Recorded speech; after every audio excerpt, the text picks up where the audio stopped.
Okay, you're good to commence. Thank you, Clerk Martel. Good evening, everybody. Welcome to our planning hearing for November 22nd, 2021. We have 6 files this evening: Westfall and Cassidy, Melvin and Hannah Hoover, Levi and Veronica Hoover, 2776768 Ontario Incorporated, and Robert and Robin Sinclair, and the backyard poultry bylaw, in that order. And I will be, anybody that's here just for the backyard poultry bylaw, we feel it'll be at least 6 o'clock before that one comes up. So if you want to come back at 6 o'clock, we will make sure we do not start item 3.6 until at least 6 o'clock, or until we finish the others. All right. So I'll call this meeting to order, and I'll ask if there's any declaration of pecuniary interest.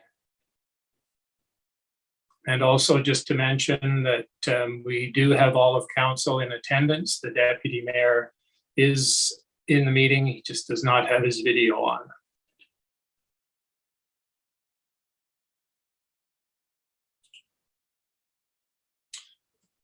This public meeting was called under Section 34 of the Planning Act, RSO 1990, as amended, concerning 6 proposed zoning bylaw amendments to Bylaw 2004-50. Any person or public body is entitled to attend the public meeting and make written or oral submissions in support of or in opposition to any of the proposed amendments. Written comments should be submitted to the planning department. If a person or public body does not make oral submissions at a public meeting or make written submissions to the municipality of Grey Highlands before the zoning bylaw is passed, the person or public body is not entitled to appeal the decision of council of the municipality of Grey Highlands to the local planning appeal tribunal.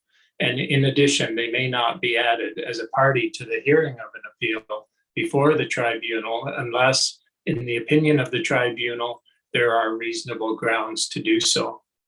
It is important to note that if you wish to be mailed a notice of the passage of the bylaw and/or a notice of decision, and you do not live within 120 meters of the subject property, you must provide your request in writing to the planning department of the municipality of Grey Highlands. Registering for this virtual meeting does not represent your written request. A guideline sheet is available upon request. The first zoning bylaw amendment is file Z54 2021. The registered owners are Sarah Westfall and Benjamin Cassidy. The legal description is Lot 32, Concession 13, Artemisia, Grey Highlands. And it has a civic address of 466-559 12th Concession B. The notice of this public meeting was mailed by standard mail on October 7th, 2021 to the property owner and to all property owners within 120 meters of the subject property, in addition to all agencies and persons identified in the Planning Act. We'll now have our planner review the purpose and the effect of the proposed bylaw and advise of comments received. Planner Rapke, please.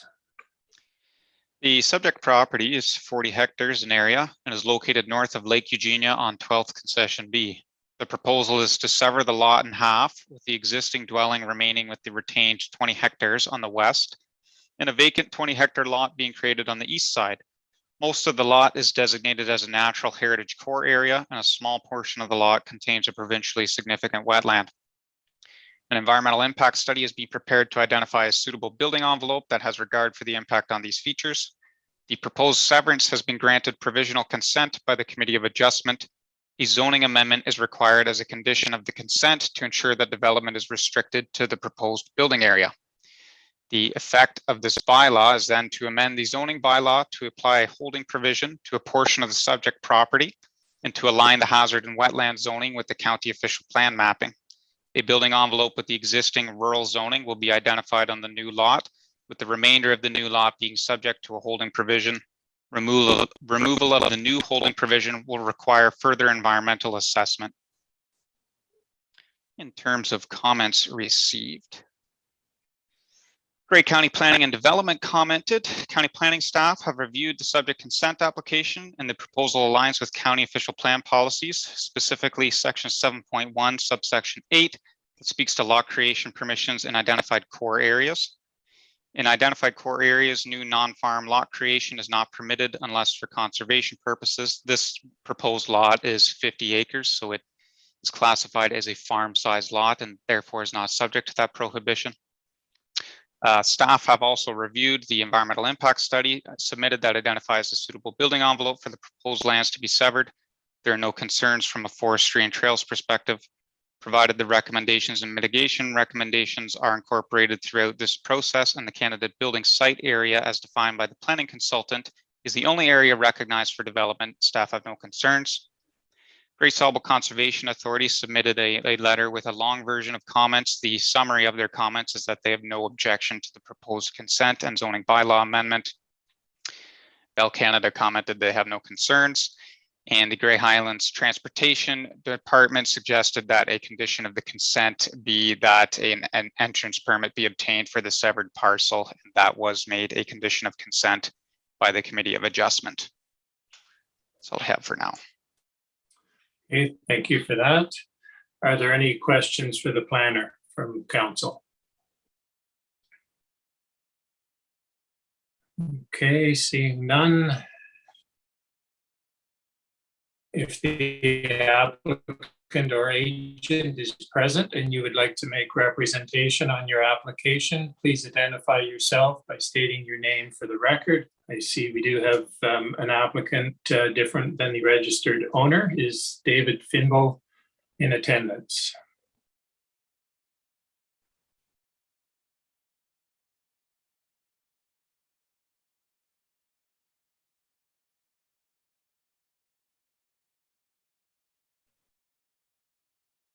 There we go. Welcome.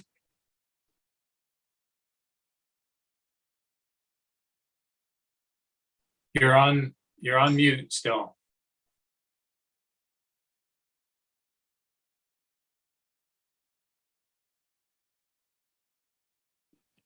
I apologize. There we go. That's okay. Somebody does it at every meeting, so. I'll be the first tonight and hopefully the only one. So good evening, Mr. Chair, members of council, public and staff. My name is David Finbow. Surname is spelled F as in Frank, I, N as in Norman, B-O-W. And I'm the authorized agent of the property owners being Sarah Westfall and Ben Cassidy. The proposal before council this evening is with respect to restricting development on certain portions of the parcel to be severed. We retained a natural heritage consultant who completed an environmental impact study. And through that study, he was able to identify a candidate building site area on the property that would address any of the natural heritage issues that have been raised or concerns. Effectively, the candidate building site area is in the southeasterly quadrant of the parcel to be severed.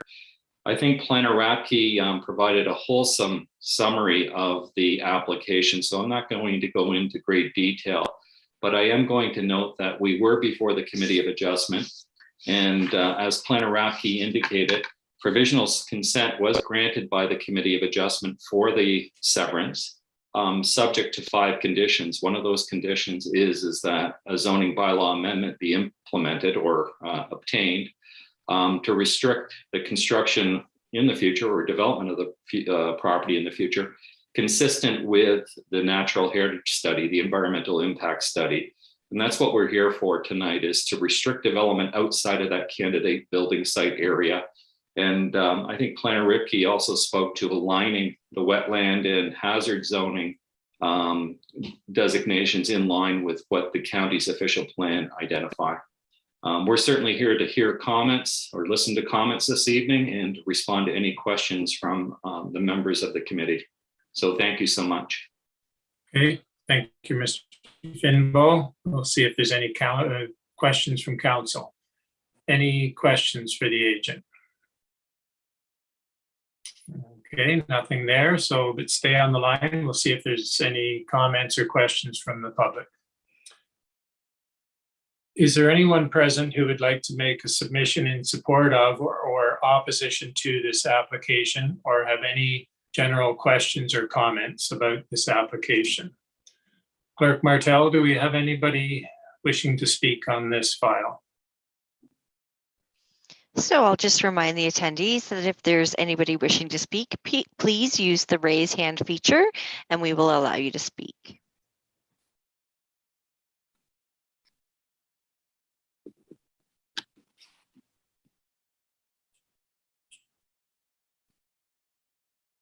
At this point, I don't see anybody indicating they wish to speak to this. Okay, thank you for that. Any questions come up for council before we adjourn this part of this file? Nothing? Okay, as there's no further discussion, this application will be forwarded to a future council meeting for further consideration. Thank you, Mr. Finbow, for attending. Yeah, thank you, Chair Allen and members of council. And I'd also like to extend thanks to staff who've been very helpful with this application. So thank you and have a good evening. We appreciate that. Thank you. Thank you.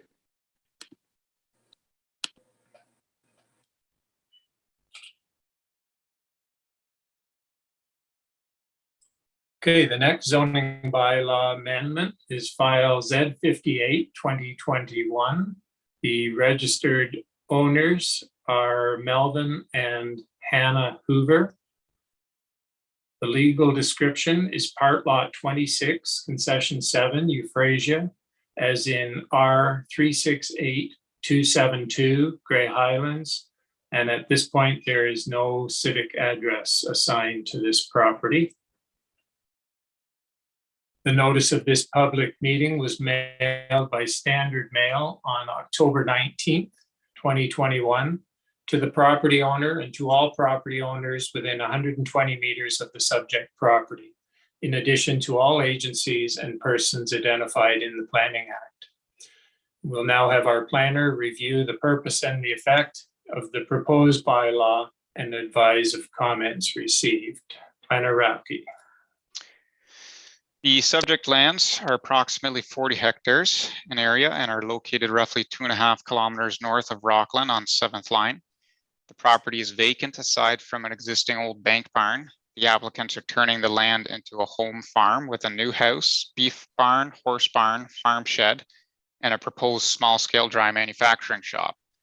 A zoning amendment is required to permit the proposed manufacturing shop. The applicant does not know the exact good that will be manufactured at this point in time, but the use will be restricted to the following: the fabrication, manufacturing, storage, and wholesale of automotive or agricultural components, a sawmill operation, including the assembly, storage, and wholesale of wood furniture products, the assembly, storage, and wholesale of plastic furniture, the construction, storage, and sale of garden sheds. The effect of this bylaw is to amend the zoning bylaw to rezone a portion of the subject lands to C4 with the 437 exception. The 437 exception will permit the specified possible automotive parts manufacturing, furniture manufacturing, and shed construction in addition to the standard permitted uses within the C4 zone. In terms of comments received, summary of the county's comments are that comments be received from Grey Sauble Conservation Authority and that mitigation measures be established to ensure that the proposed shop does not interfere with the existing natural heritage features, including the provincially significant wetland, and that the D6 guidelines be achieved. D6 guidelines would refer to minimum setbacks between industrial uses and sensitive uses such as residences. Grey Sauble Conservation Authority, a summary of their long version comments are that they generally have no objections to the approval of the subject application. Grey Highlands Building commented, they're advising that as part of the building permit submission, a full equipment layout along with chemical storage and material storage to be noted on the drawings. All development must conform to the requirements in the Ontario Building Code along with all applicable law in place at time of permit submission. Grey Highlands Transportation commented that a commercial entrance permit will be required for the proposed development. Grey Highlands Fire and Emergency Services requests a site visit once occupancy is granted to the building. And after the publishing of the report, I did receive several comments. Murray Caswell's came in at the time of prior to the report being published.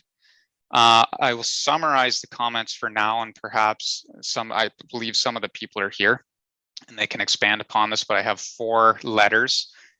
One from Samuel VIPEND, who I believe is across the road, kind of kitty corner in a old church house. He expressed concerns primarily related to air and noise emissions from the diesel engine, and expressed an opinion that this type of use should be in an industrial park, perhaps in Markdale. Kevin Caswell, I believe, is a neighboring property owner, is concerned with truck traffic, waste from the manufacturing operation, potential pollution from the assembly of plastic furniture, and also thinks these should be located in an industrial park.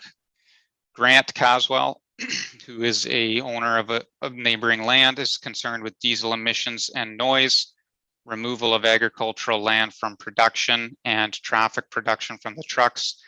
And Murray Caswell was concerned with removal of agricultural land from production, truck traffic, noise and fumes from the diesel generation, potential for industrial waste in the septic system, potential water contamination, and thinks the use should be in an industrial park. And I'll note that all 4 of these people were expressing opposition to the proposal, and I can read any comments in detail if needed. Okay, thank you. Are there any questions from council for the planner, to the planner? Councillor Nielsen. Thank you, Chair Allen, and to Planner Repke, and maybe the people who have written the letters will have their expressions furthermore. But is the question for the pollutants and the air pollution more concerned with the possibility of the plastic furniture operation, or is it as an in general to the C4 application itself? So there was, it depended on the individual. Several people were concerned with the diesel generator in particular.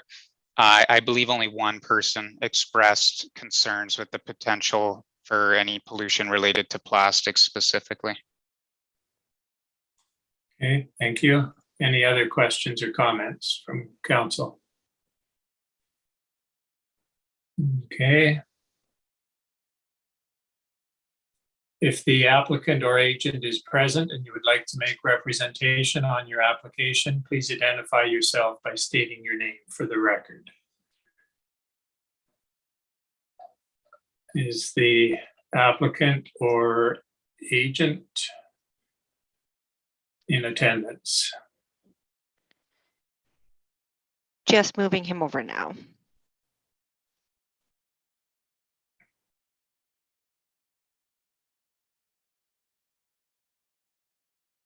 And is this the registered owner or the applicant? The applicant, Solomon Martin. Okay. Mr. Martin, are you wanting to add anything to the report? If you do, please indicate. He did indicate. I'm just moving him over. Having difficulty Okay. moving him over, so I'm just going to allow him the opportunity to speak. Okay. Solomon, there we go. I don't have anything to say, really. Okay. No comments. Okay. Just stay there. We may have questions from council or the public. Any questions from council to the applicant? Okay. Is there anyone present who would like to make a submission in support of or opposition to this application, or have any questions or comments about this application? Is there anybody wishing to speak? Yep. So I have Anthony Lachance. Jeanette Walter and Samuel VIPEND. I don't know if I'm saying that correctly, but I'll start with the first hand that went up, which would be Anthony Lachance. And I'm going to see if I can move Anthony over. So for, oh, there we go.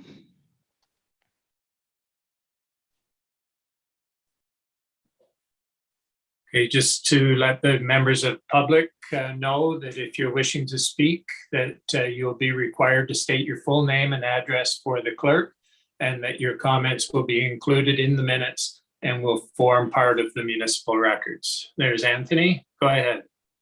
Good evening, everybody. Thanks for allowing me to talk tonight. My name is Anthony Lachance. I'm at 136709 Gray Road 12. My property backs onto the proposed development and change of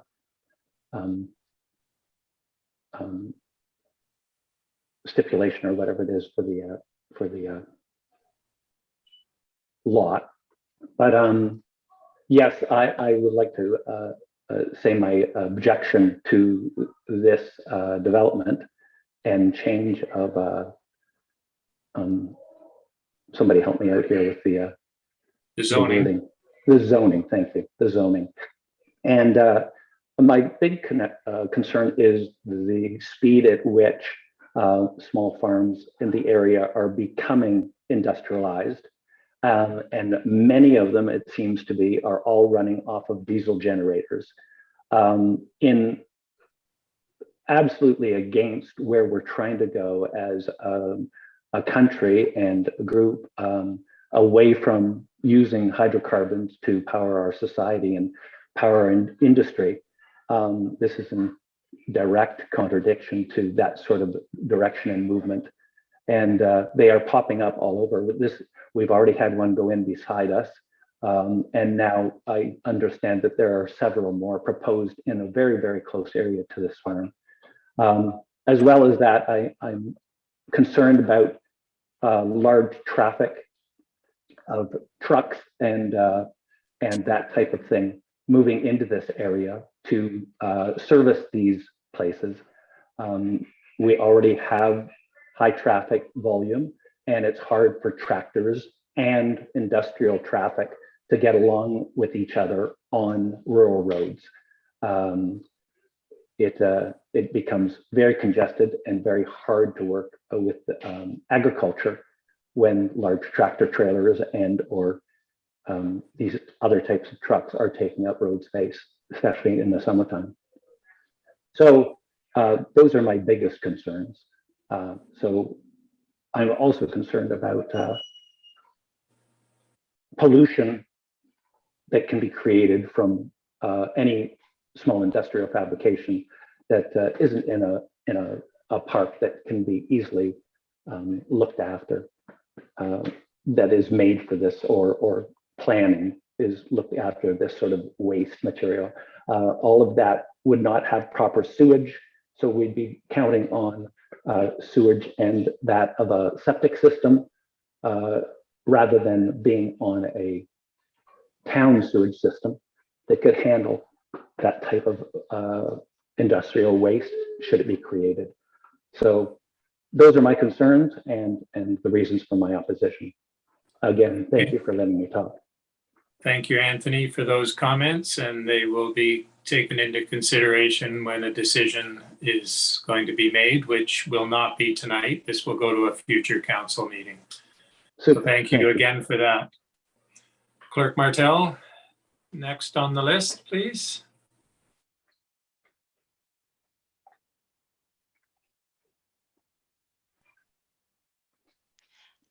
So next up, we have Samuel VIPEND. And I'm going to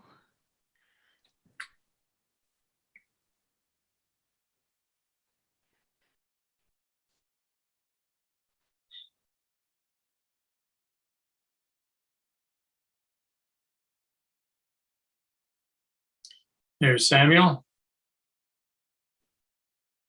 You're on mute, Samuel. You know how to do that? There we go. Hey, sorry. That's I was away okay. this evening. This is actually my first time on Zoom ever. Well, So, welcome to Zoom. yeah.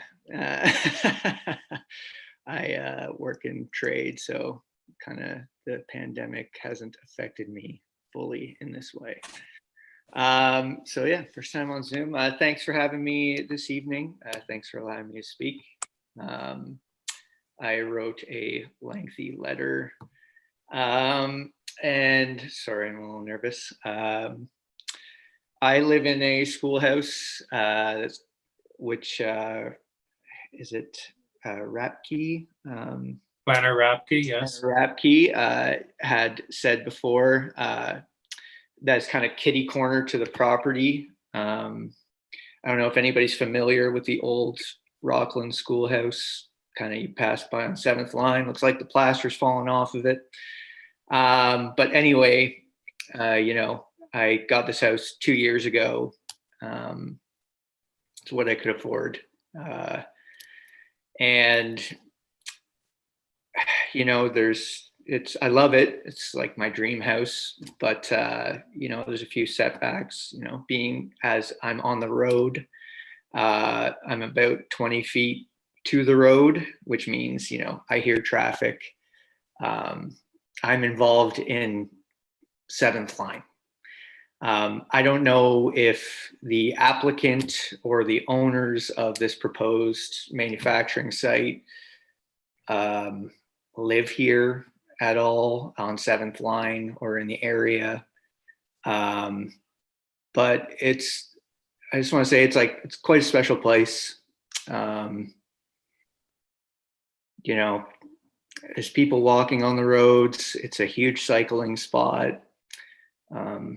I personally, spring to fall, walk to Rockland Creek every night. In the evening, I watch birds. I, you know, just take in nature. And I just see a lot of these kind of proposed manufacturing sites popping up. And I'm just not sure what the purpose is. I'm not sure what the benefit is to the community around here. Not to say that these people aren't part of the community, but I just don't know where it benefits the area as a whole, with, you know, as Tony said, who's my neighbor, the diesel generators, everything. I've written about this in my letter. I just think there's a better area for these things. 7th line is actually quite a small road, narrow road. And, you know, I fear it's, you know, this is a place I'm not a guy who moves into flip property. I bought this knowing it was an agricultural area, hoping it wouldn't become a commercial area, or, you know, really had no inkling of it becoming a commercial area. You know, I'm aware of things that happen in agriculture, and I'm willing to accept that. You know, there's smells, there's noises, there's tractors, and I can deal with that because I moved in here knowing that. And I know the world turns and things happen, but I'm in opposition to this.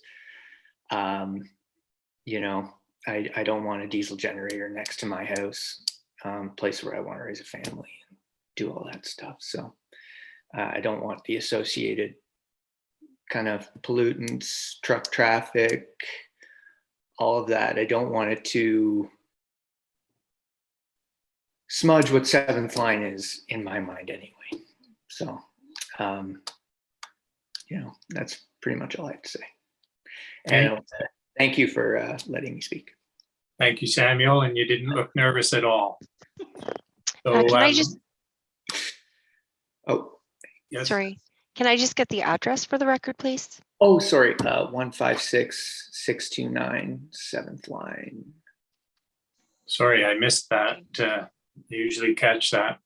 So again, Oh, Thank good. you. No, good. Okay, cool.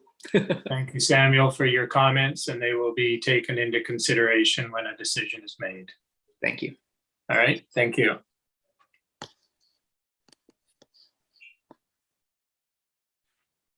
Okay, Clerk Martell, I think you said there was maybe one more on wanting to speak. There's actually two more now. We have Murray Caswell and George Phillips. So I'll let Murray go first.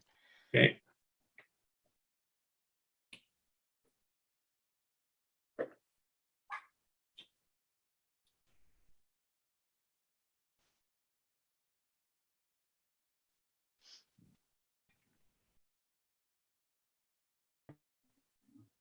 Yes, Murray Caswell.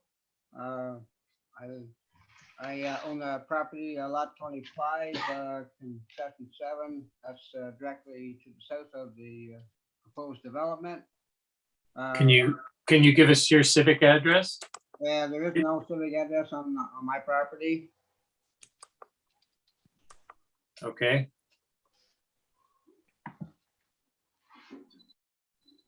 So go ahead, Murray. As noted, I wrote quite a lengthy letter opposing this type of development. First, I'd like to say that I thought maybe we were going to get a lot more details at this meeting tonight about the proposal, and we seem to have got absolutely nothing. And so we're trying to make comments and be fair to all parties involved here, but we don't seem to get all of the information. So that's kind of bothersome, that whatever happens later will happen later, and we will have little grounds to oppose it. So I was looking for quite a lengthy submission today with regards to what we might be looking for or looking at. Generally and speaking, I've been a farmer all my life, and I see steadily, as I recorded in my letter, that 175 acres of farmland per day is lost in the province of Ontario to some sort of development. And here we are, we shouldn't even be considering giving up even more farmland. And here we are, having a meeting about it. And the proposed development is, in fact, on the best portion of the farm property on that property. So secondly, the commercial identity, I mean, if our municipality has done any planning at all, which I believe you have, you should, this development and any other commercial development should be in a industrial park, an already zoned commercial area, rather than a small park here, a little dab there, and something else somewhere else.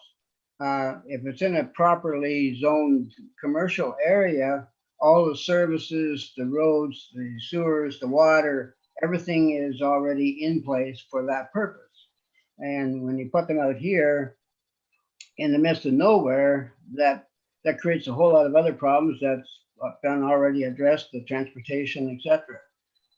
In my letter, I also wrote about, because we don't know what's going to be produced here, what about the waste, be it wood, be it plastic, be it whatever, we don't actually know. But what about this waste? Who's going to look after it? Is it going to be burned on site? Is it going to be buried on site? Is it going to be trucked off site for disposal? I don't know. I can't make accusations about something I don't know. So I don't have enough information to really comment on all that stuff. But I just think that we're seeing a way too much of this type of development. And we need to, it seems like farmland is always sacrificed, be it for a road or this type of development. It's always farmland that gets taken away. Someday somebody's going to pay.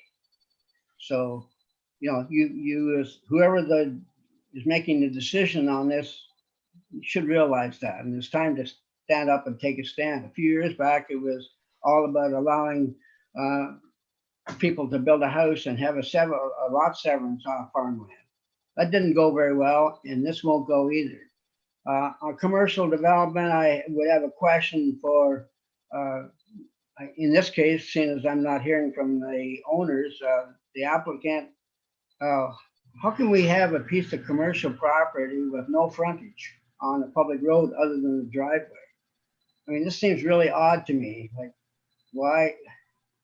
And secondly, if you're gonna allow this kind of planning to take place, I could be the next one at your meeting saying, hey, I want a piece of commercial land on my farm too. So might my neighbors. What is, you're setting a precedence if you allow this kind of planning. It's not right. So, I mean, take it where it should be. Let farmers do what farmers do.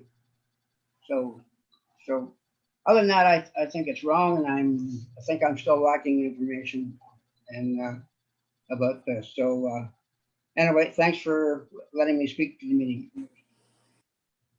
So Murray, just one of your comments, you said that it only has the driveway as frontage. What did you mean by that? Road frontage, like, you know, most like a residential lot has to have so much road frontage. And if you're going to create a parcel of commercial land now on this farm, all it has for frontage, as far as road frontage, is the driveway. Well, the property has a frontage of 305 meters, and it's just a portion of the overall farm that's being rezoned commercial. So it's kind of a zoning within a zoning. So it's a small parcel. So sorry. Basically, that should be a conflict of interest right there. Like, it's zoned farmland, that's what it should be. Yeah, the province has allowed this. It has said that this is a permitted use on agricultural and rural property. So it's something that we need to at least, well, anybody can apply for any rezoning, but we need to look at it, and unless there's a real good reason not to support it, it's difficult not to support it. I'm probably saying more than I should here, but it is the province that tells us that kind of dictates what can and can't happen on a farm. So, but on another point, if you want information, I've always said that you should get a hold of, in this case, the applicant, which is Solomon Martin. He's on the line right now. I'm sure he'd be willing to talk to you and explain perhaps what is going to happen on this property. It's the best way to find out what is going to happen. How can council then make a decision if do you have the same information that I have in front of me? We do. We actually don't need to know exactly what the product is. We just need to know that it fits within the allowable uses on an agricultural piece of property. And then there's certain rules and regulations that come into effect as far as the water and disposal and noise, and all those things are looked after by, in some cases, other ministries, like the Ministry of the Environment and things like that. So those are looked at, but they're looked at and dealt with at the site plan process, or the site plan approval process. So which the public is not notified of that in that those steps. So again, the best way to find out what's going on is to talk to the applicant, and because they are, well, maybe not the applicant in this case, but they are going to be your neighbor. So it's the best way to find out and voice your concerns. But still a council that's going to be making a decision about the zoning. And if you don't have any more information than I do, I don't know how you can appropriately and properly make a decision that's going to have so many effects as I've already noted. So like I think that all the information should be up on the table right at this meeting, or prior to this meeting, or even when we got our letter from the municipality, like details, because maybe I would be okay with this whole thing if I had all the details, but I do not have all the details, and therefore my letter, my comments have to be what they are because I'm making some assumptions here. Right. No, I appreciate that. And the applicant, again, Solomon Martin, is listening and hearing all these. So hopefully he will get in contact with you and you can discuss things. Okay, thank So you. I want to thank you for your comments, and they are in the public record. Okay, thank you. Yeah, Councillor Allen, just, there's more than one of us here. I'm Grant Caswell and my uncle Kevin Caswell as well. We're on the same Zoom meeting. So that's why it's under one address. Just let me check with the clerk here for a moment. So Clerk Martel, do we, are these two gentlemen registered? How do we want to do this? Because we do have another one. We have, you said there's George. What do we want to do here? Do we want to let these two gentlemen speak first and then go on to George? Oh, now you're on mute. Yes, I would think so. And there's another person that indicated they want to speak afterwards as well. So that's Okay. fine. I just make sure we have the name and address of each of the people. Okay, all right, thank you. So if you could state your names and your addresses, and if you can keep your comments to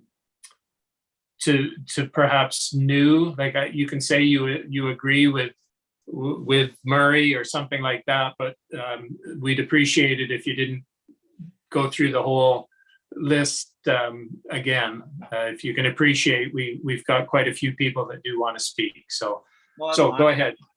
My name's Kevin Caswell. I live at well, the property is a 156679 7th line, Okay, and I object to the proposal.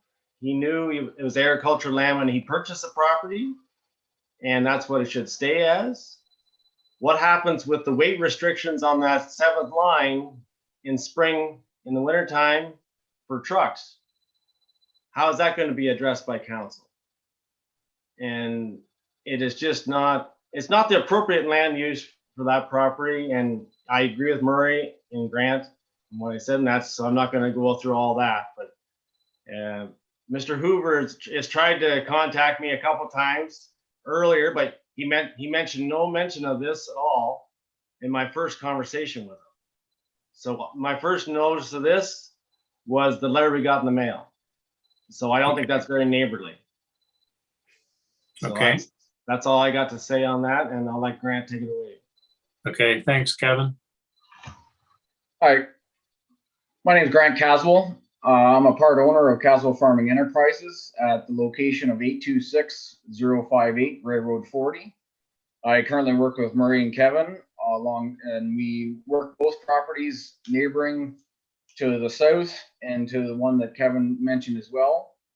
And my concerns is agricultural land, and it definitely is getting to be harder to go. And then people like this that rezone it for other purposes, they didn't buy the land for agricultural purposes. They're buying the land because they wanted it rezoned and to make manufacturing, because anybody buying that parcel of land would have looked at it and said, why are we building this property or these buildings on the best part of the farm has to offer?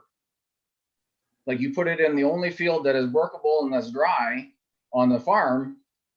But then, like I said, my concern is so they're going to build wood furniture. I said, the rest of the property's back is kind of low-lying area, cedar trees. I can see this all disappearing.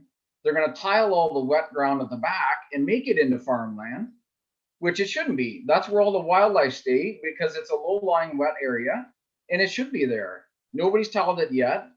All the water and all neighbors drain towards that area and then go across to and down the Rockland Creek and go from there.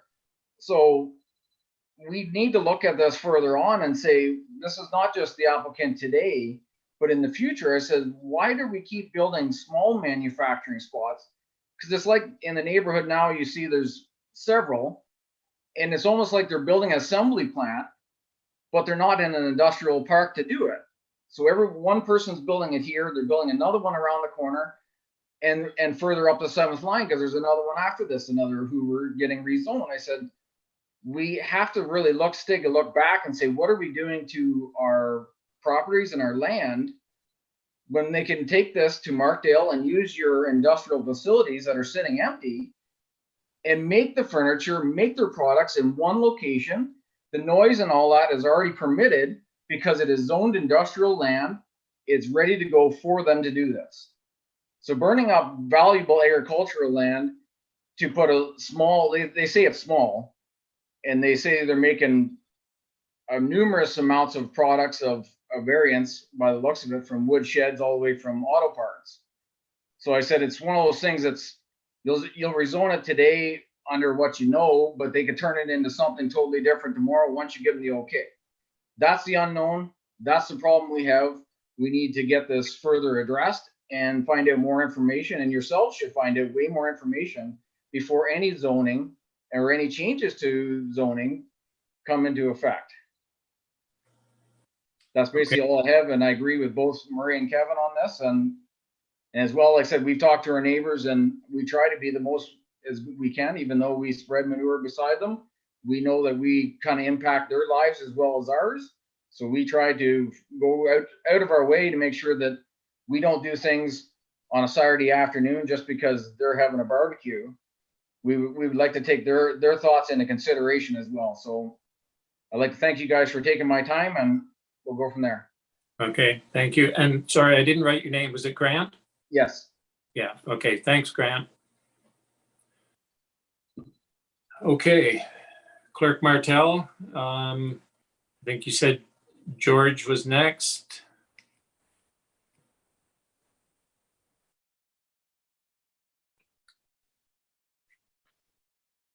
Okay, I've just moved him over.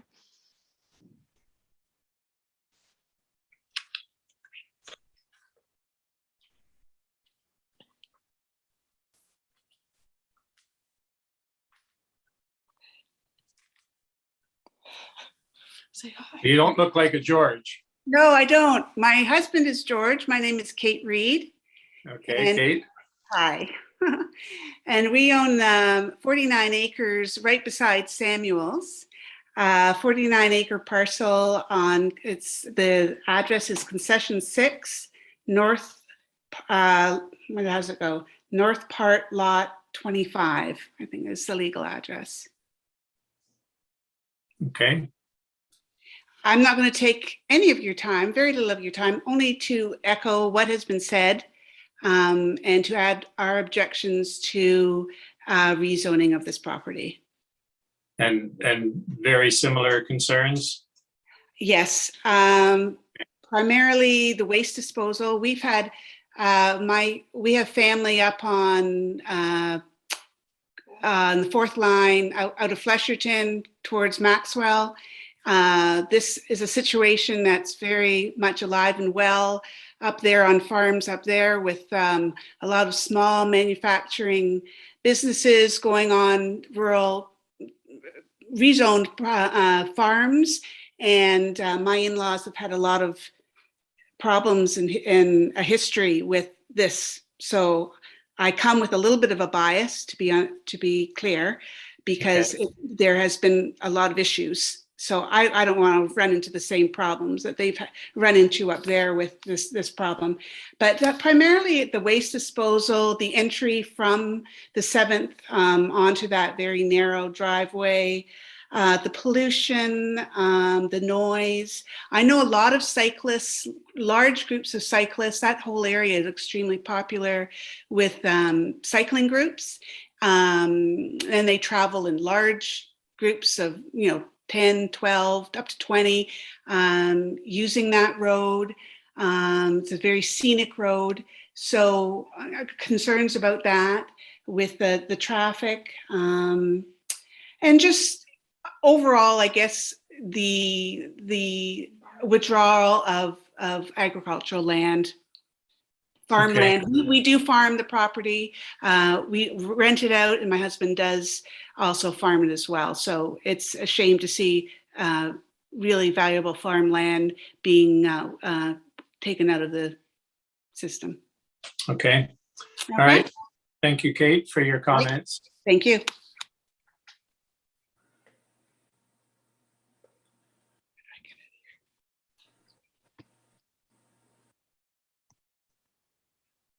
Okay.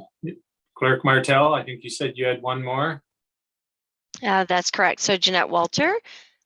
I'm Jeanette. just Okay. moving Jeanette over now.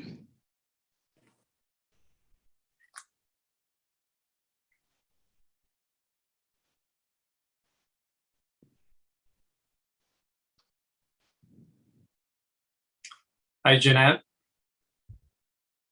Hi, and I am going to apologize a little. I also have a notice, but it's for a different property, but I was having real internet trouble earlier, so I couldn't get on. So I don't know if our new neighbors was the property that you've already done. Which one is it that you're wanting to speak on? The Civic address is 1555017th line. No, I think that's the next one, is it? Yeah, that's the next file. Our very next one. So what I'll do, Jeanette, is I'll move you back over to the attendee side, and then when that application comes over, you'll have a chance to speak at that time. Okay, thank you. Probably be 5 or 10 minutes. Okay. Thank you. Okay.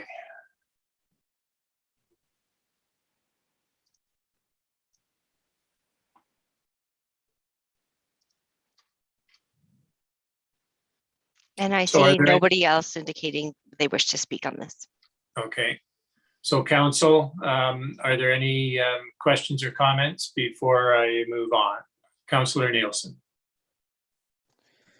Thank you, Chair Allen.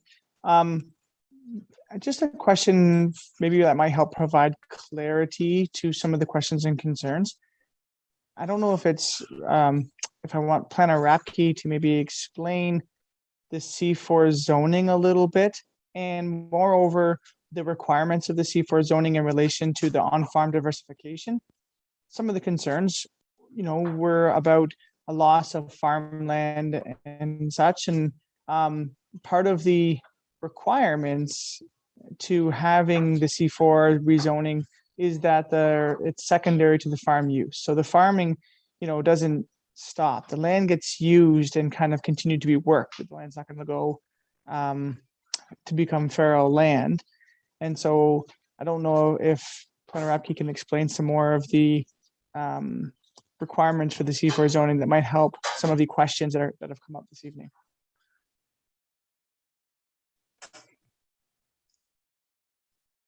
Yep, sure. So this use is considered, it's what's called an on-farm diversified use. And from the provincial level through the provincial policy statement, so in planning, the province sets a mandate through the provincial policy statement that then has to be incorporated by municipal official plans, and then ultimately by the zoning bylaw. So the zoning bylaw is what applies. It's what's in effect. It is effectively the law regulating land. So you can't start a use like this or build the structure until you amend the zoning bylaw to give you permissions to do that. To guide decision-making when amending a zoning bylaw, you then have the official plan that sets out rules to tell you when you should or shouldn't allow a change to occur.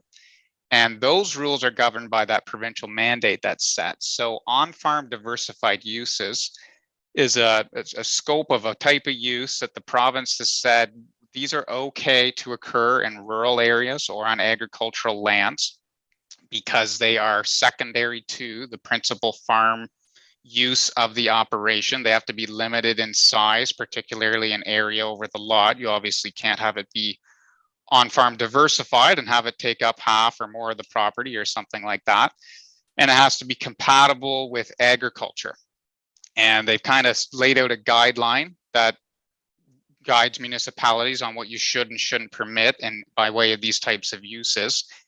And this proposed use falls into what is permitted by those guidelines and by the provincial policy statement. So something that's relatively small footprint wise on a farm, the lot is still appropriately sized for a farming operation.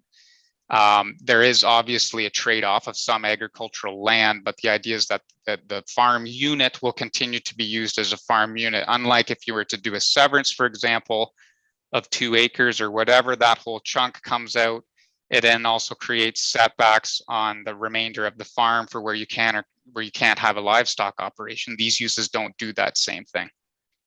So that's kind of the idea behind those. We require a zoning bylaw amendment to implement these uses. The official plan does say they are permitted provided these conditions are met. So some of them are that the lot has to be 50 acres, which this meets.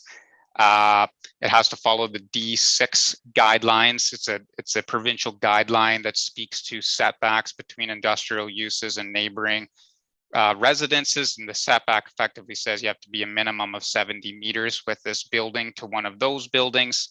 And there's a couple other things. Those are kind of the primary ones though. So that stuff is looked at. It is in the official plan. It does speak to when these should or should not be permitted. And we do limit them in size to 250 square meters for the building and 750 square meters of outdoor storage. So that's what the zoning bylaw is going to allow, is that use with those size limitations can have setbacks applied to it. And then the specific additions of auto parts manufacturing and sheds and all those things that were mentioned, that's because the base permissions of the C4 zone is quite narrow in what it permits. It permits a sawmill.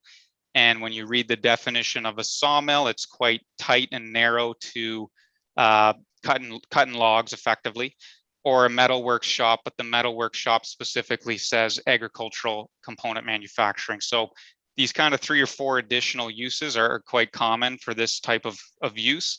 And since they don't know exactly which one it'll be yet, they've all been bundled depending on what the business will be for the owner of the land. Okay, thank you for that. And something else that I'll say is that quite often during the site plan process that we can put in requests for the applicant to put in buffers for either the visual buffers or sound buffers. So those are things that we can do.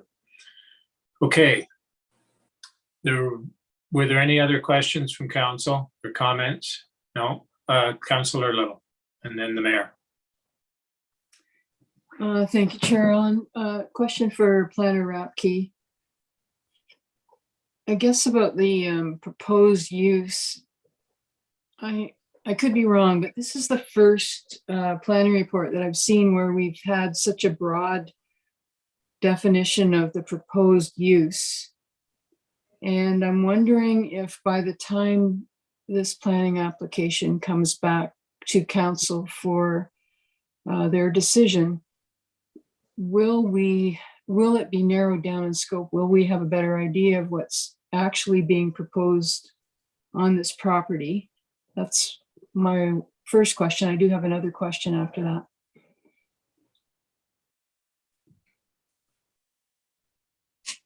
I'll answer that one then. So the plan is not to narrow it down. The idea is that those would all be potentially permitted uses from a land use perspective. There's effectively not a lot of difference between each one of those. Council could choose not to support that and want it to be specific. My opinion, land use wise though, they're all very similar. There's going to be a building with some activity inside that's producing some good that then gets stored. So our as of right permissions in the C4 zone, again, are quite specific to agricultural components. Sometimes it's auto components, sometimes it's sheds, sometimes it's assembly of furniture. Land use wise, it doesn't change. It would change none of our controls. So the request has been to allow permission for any one of those 4 things at this point. Thank you. My second question, it's been a while since I researched this, but what is the role of the Ministry of the Environment? Are they the ones who ensure that there's compliance with the D6 guidelines? And do they have any other role as far as the type of operation, the type of commercial operation or industrial operation that's going on? Thank you. So the D6 guideline is done by us through our zoning and site plan controls. I look it up and interpret it to know what it doesn't have a lot of variability. It's 70 meters and then it jumps to something quite large after that for uses that are beyond the scale of what these are. So 70 is the default for anything we would permit through this type of on-farm diversified use. So we check that the zoned area, then you can't put the shop outside of the zoned area. So that puts one control over that. And then even in that, you could feasibly have the zoned area still be within 70 meters of a neighboring house, for example. And then at site plan, you'd have to check again to make sure that the final position of the structure is beyond that. It's really rare that the zoned area would ever be close to 70 meters. We usually make it so it's beyond that, and they usually end up being 100 plus away. And then in terms of the ministry's role, I don't know totally what the scope of their stuff in terms of land use and permitting a certain type of activity within the structure, the production of a certain good. That's what the zoning's for. So that's us again. They can't go and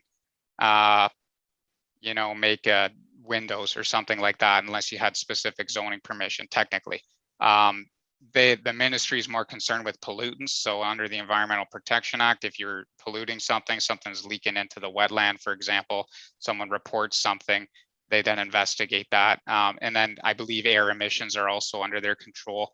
And I have heard from Solomon that it's often that they obtain some form of approval from MECP prior to full occupancy for air emissions. Thank you. Okay. Thank you for that. And Mayor McQueen. Well, thank you, Mr. Chair, and for council and the public and staff. Yeah, so there's been a number of comments that were made here. I sort of waste, traffic, noise, diesel generation. And I think Matt has explained, I know a few questions that I was going to ask Councillor Little sort of asked those questions, and thank you for that as well. Just going through that, so as in sense of waste, Planner Rapke, you talked about through the Ministry of Environment, so you sort of address that part. They're required to follow that process. Traffic, a lot that we have seen in the past. Now it says here, no more than 3 trucks round trips daily. So they sort of pointed that part out. Noise was another issue that was raised. So certainly I think the chair mentioned about buffering or tree buffering or something that could come back in the site plan control. And I know we do have a policy around tree buffering and stuff like that. And diesel generation, so that from sound, I think it was mentioned the noise that could be attributed to that, but also the part of generation. So have any of them switched from diesel generation to other forms of generation, whether I thought some with propane or other, whether that's a less pollutant, I don't know. Has there been other sources of generation, Matt, that you've experienced? I was discussing conceptually with Solomon recently. He has mentioned that when natural gas is available, natural gas can be used to power the generators. I don't know for sure if there's alternative methods that are used. It is also kind of beyond the scope of zoning controls to control something like that, to force something to be electric, for example. It's not really in our toolkit. So we don't have a solid response to that concern, unfortunately. I get what people are saying, but it's beyond a land use control. Right. No, I understand that, and I know that. Yeah, it's sort of the homeowners like putting a furnace in. It's up to them what they want to put in for that type of system. It just, these are some of the points that were raised in that. So I guess just looking at the letter that sort of stated, I think Councillor Little mentioned it as well, in the sense of hours of operation, sort of what they're manufacturing, as you said.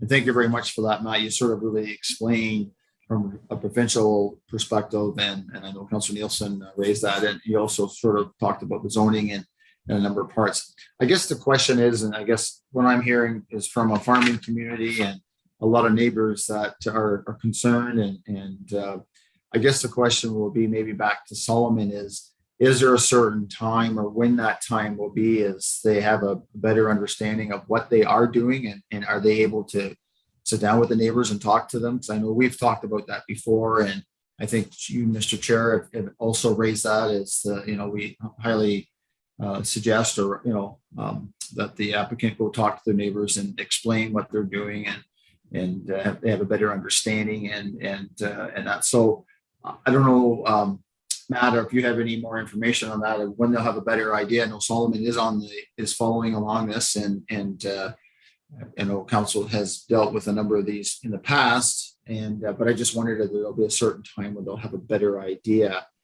of what exactly they may or will be doing. And I know it can change depending on what is in demand or whatever they plan to do, I guess. But I guess in the sense of, will they have a better idea when we even get maybe to site plan control or approval of this council?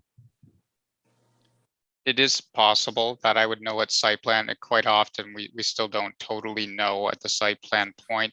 It will, for it to be legal in compliance with zoning, it has to be one of those things that are listed in the site specific exceptions that what will be in the final bylaw technically, but they will be along those lines, or the, again, agricultural component manufacturing or sawmill. So kind of anything that's listed in the report as potentially permitted, that is the list of possible outcomes that it can be. If it's something that's not on that list, another zoning amendment needs to occur for that use to be legal. We had one actually, I believe last month. An individual had site-specific permission for skid steer repair, which he has been doing for several years. And he came back and he asked for site-specific permission to add construction of garden sheds. So that's kind of how the flow is supposed to happen. If you're going to alter it beyond the scope of what's permitted as of right, you have to come back and get additional zoning permission. Okay, well, thank you for that. I think we need to move on here. We're only at the second file of 6. So anybody that's joining us for the poultry bylaw, we're a little bit behind. So it's we're trying to get through them. Okay, so if there's no further discussion from members of council, this application will be forwarded to a future council meeting for further consideration. Okay.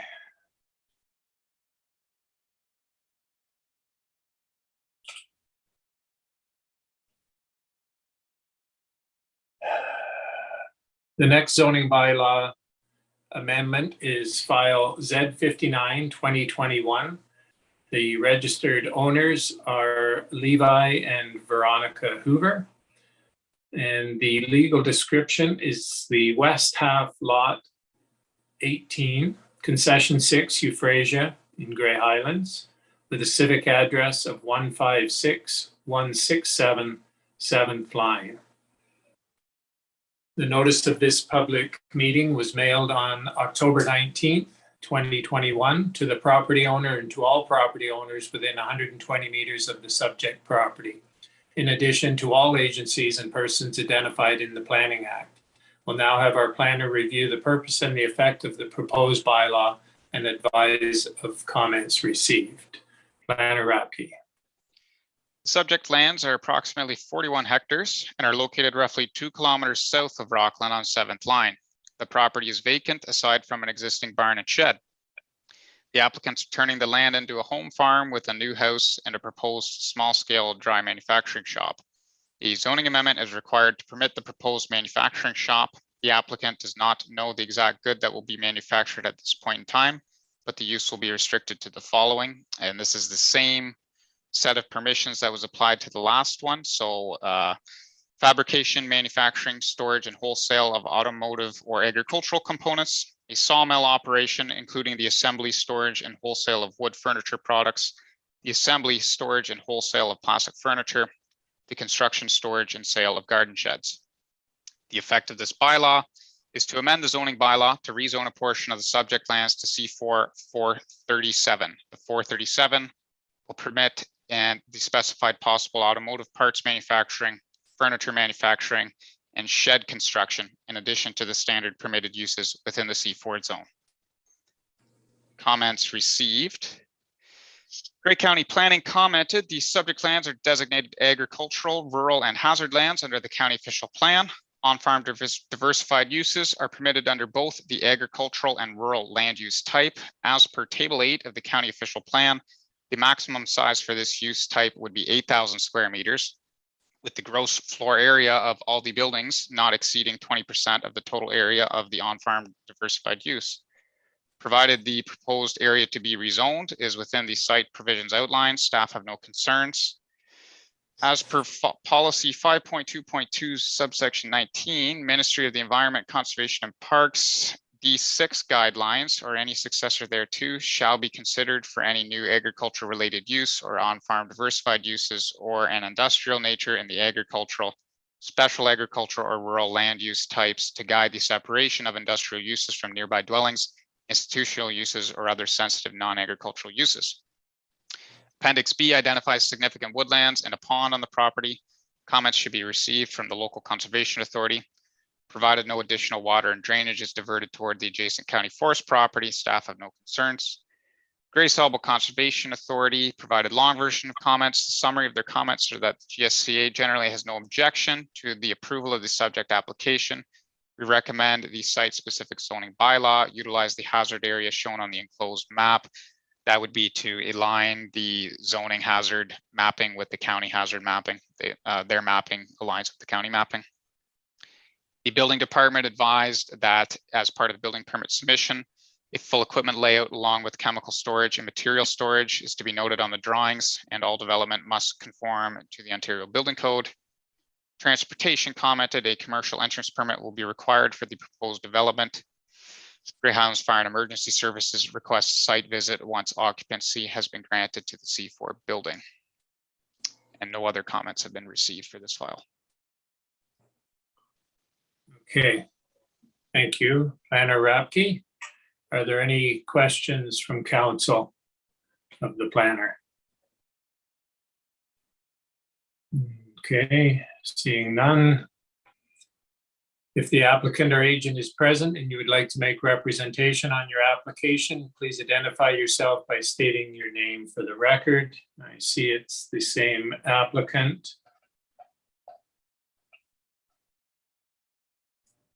So I'm assuming that he is in attendance still, and that if there's any questions, we can ask.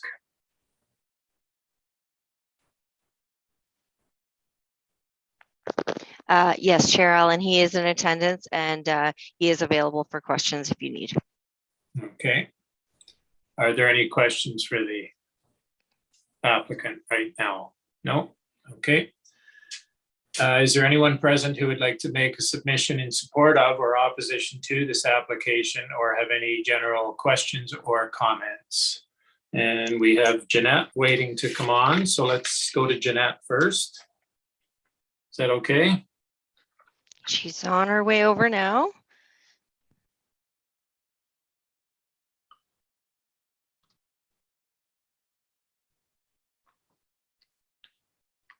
Surprisingly enough, this is still not the one that is mine.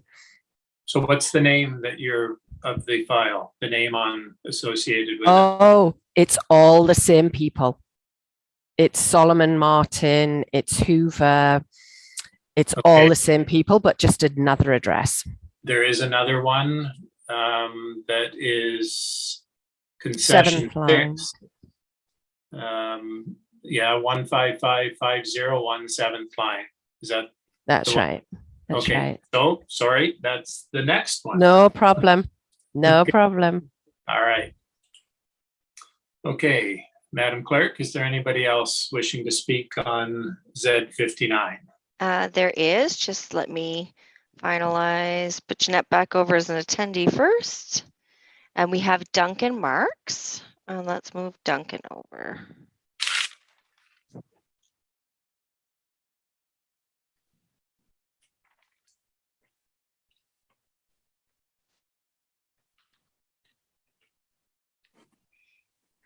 Hi, guys. Thanks very much for taking the time. I hope you can hear me. Yes, we can, Duncan. So if you can state your full name and your address, please. Yes, my name is Duncan Marks. I live at 685822 19th Side Road. So I'm directly across the street from the property in question. Okay. So go ahead with your comments. Right. So we have concerns much like everyone else has the concerns in terms of traffic, trucks, traffic, especially along 7th line. It's gotten to be a very busy road lately. We're obviously concerned with pollution, diesel generator and the noise it creates. We're certainly concerned about potential contamination of the water table. We're on well water, as I'm sure most people are around here. So those are some of our major concerns. But what I'd like to, and I'm sure you guys have realized this, that this is a series of properties by the same people along 7th line. I think there's a total of 4 of them now. So we're essentially turning this into an industrial park by allowing all these little operations to come in line. So that's one of our bigger concerns, is just the precedent this is setting in terms of, the rezoning of agricultural land. This is not certainly why we moved here. We didn't want to live in an industrial park, and it seems like that's what's sort of happening. So those are really our concerns. I mean, obviously that piece of land is right on the edge of the escarpment. I'm not sure if the NEC weighs in on these types of things, but it's a very sensitive piece of area around here. So I hope the council will take into account that this is not a one-time ask. This is a whole series of developments that's going along 7th line by the same people involved. So I hope that is taken into consideration. Okay, thank you for those comments, and they will be taken into consideration. Okay, thank you. And Clerk Martel, is there anybody else wishing to speak on this file? I'm not seeing anybody else wishing to speak. Oh, wait, we do. Samuel VIPEND. Am I saying that right? Okay, I'm going to move Samuel over. This is the same Samuel? Yes. Yes, it is. Hi, Samuel. There we go. Good. Sorry. So am I able to pose a question to Solomon Martin here? You can ask a question, and then I can ask the applicant to respond to it. Yes. I just want to know why 7th line, and I know there's like, there's a lot everywhere, but why the expansion of these places? And I also just want to make it clear by the opposition of the people coming on to oppose these small manufacturing sites. Like, people really love where they live here. And, it's a beautiful area. There's a lot of places for these sites already. I just want to know if that's thought of, if that's a thought. And I'm trying to decide now if it's kind of an emotional question, I know, but well, the thing is, anybody can buy a piece of property anywhere. It's just like you bought your piece of property, and if you want to do something to it, do people have the right to ask you, why did you pick there to do this? Why did you pick that piece of property to put up a shop in the backyard to store your snowmobiles? Sorry for interrupting. I guess the question is more, these lands that are deemed agricultural, why did you choose them to then switch all of them to commercial? I guess is kind of, I know it's kind of the same question, but I mean, they're all zoned agricultural, and I won't take up any more of your time. Yeah. I think the answer would be is that they can. Like, it's a permitted use on agricultural property, and it's so they're allowed to do it. Anybody is allowed to do it. We have numerous C4s around Grey Highlands, some with electrical businesses, some, you know, other types of businesses, and it again, they're a permitted use, so they have the right. And I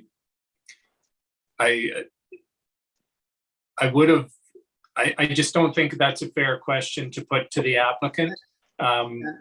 It's kind of more like emotional, so yeah. Yeah, I understand. I think we've all been there where there's something going on close to us that we maybe don't like, and it can be emotional. So we do understand.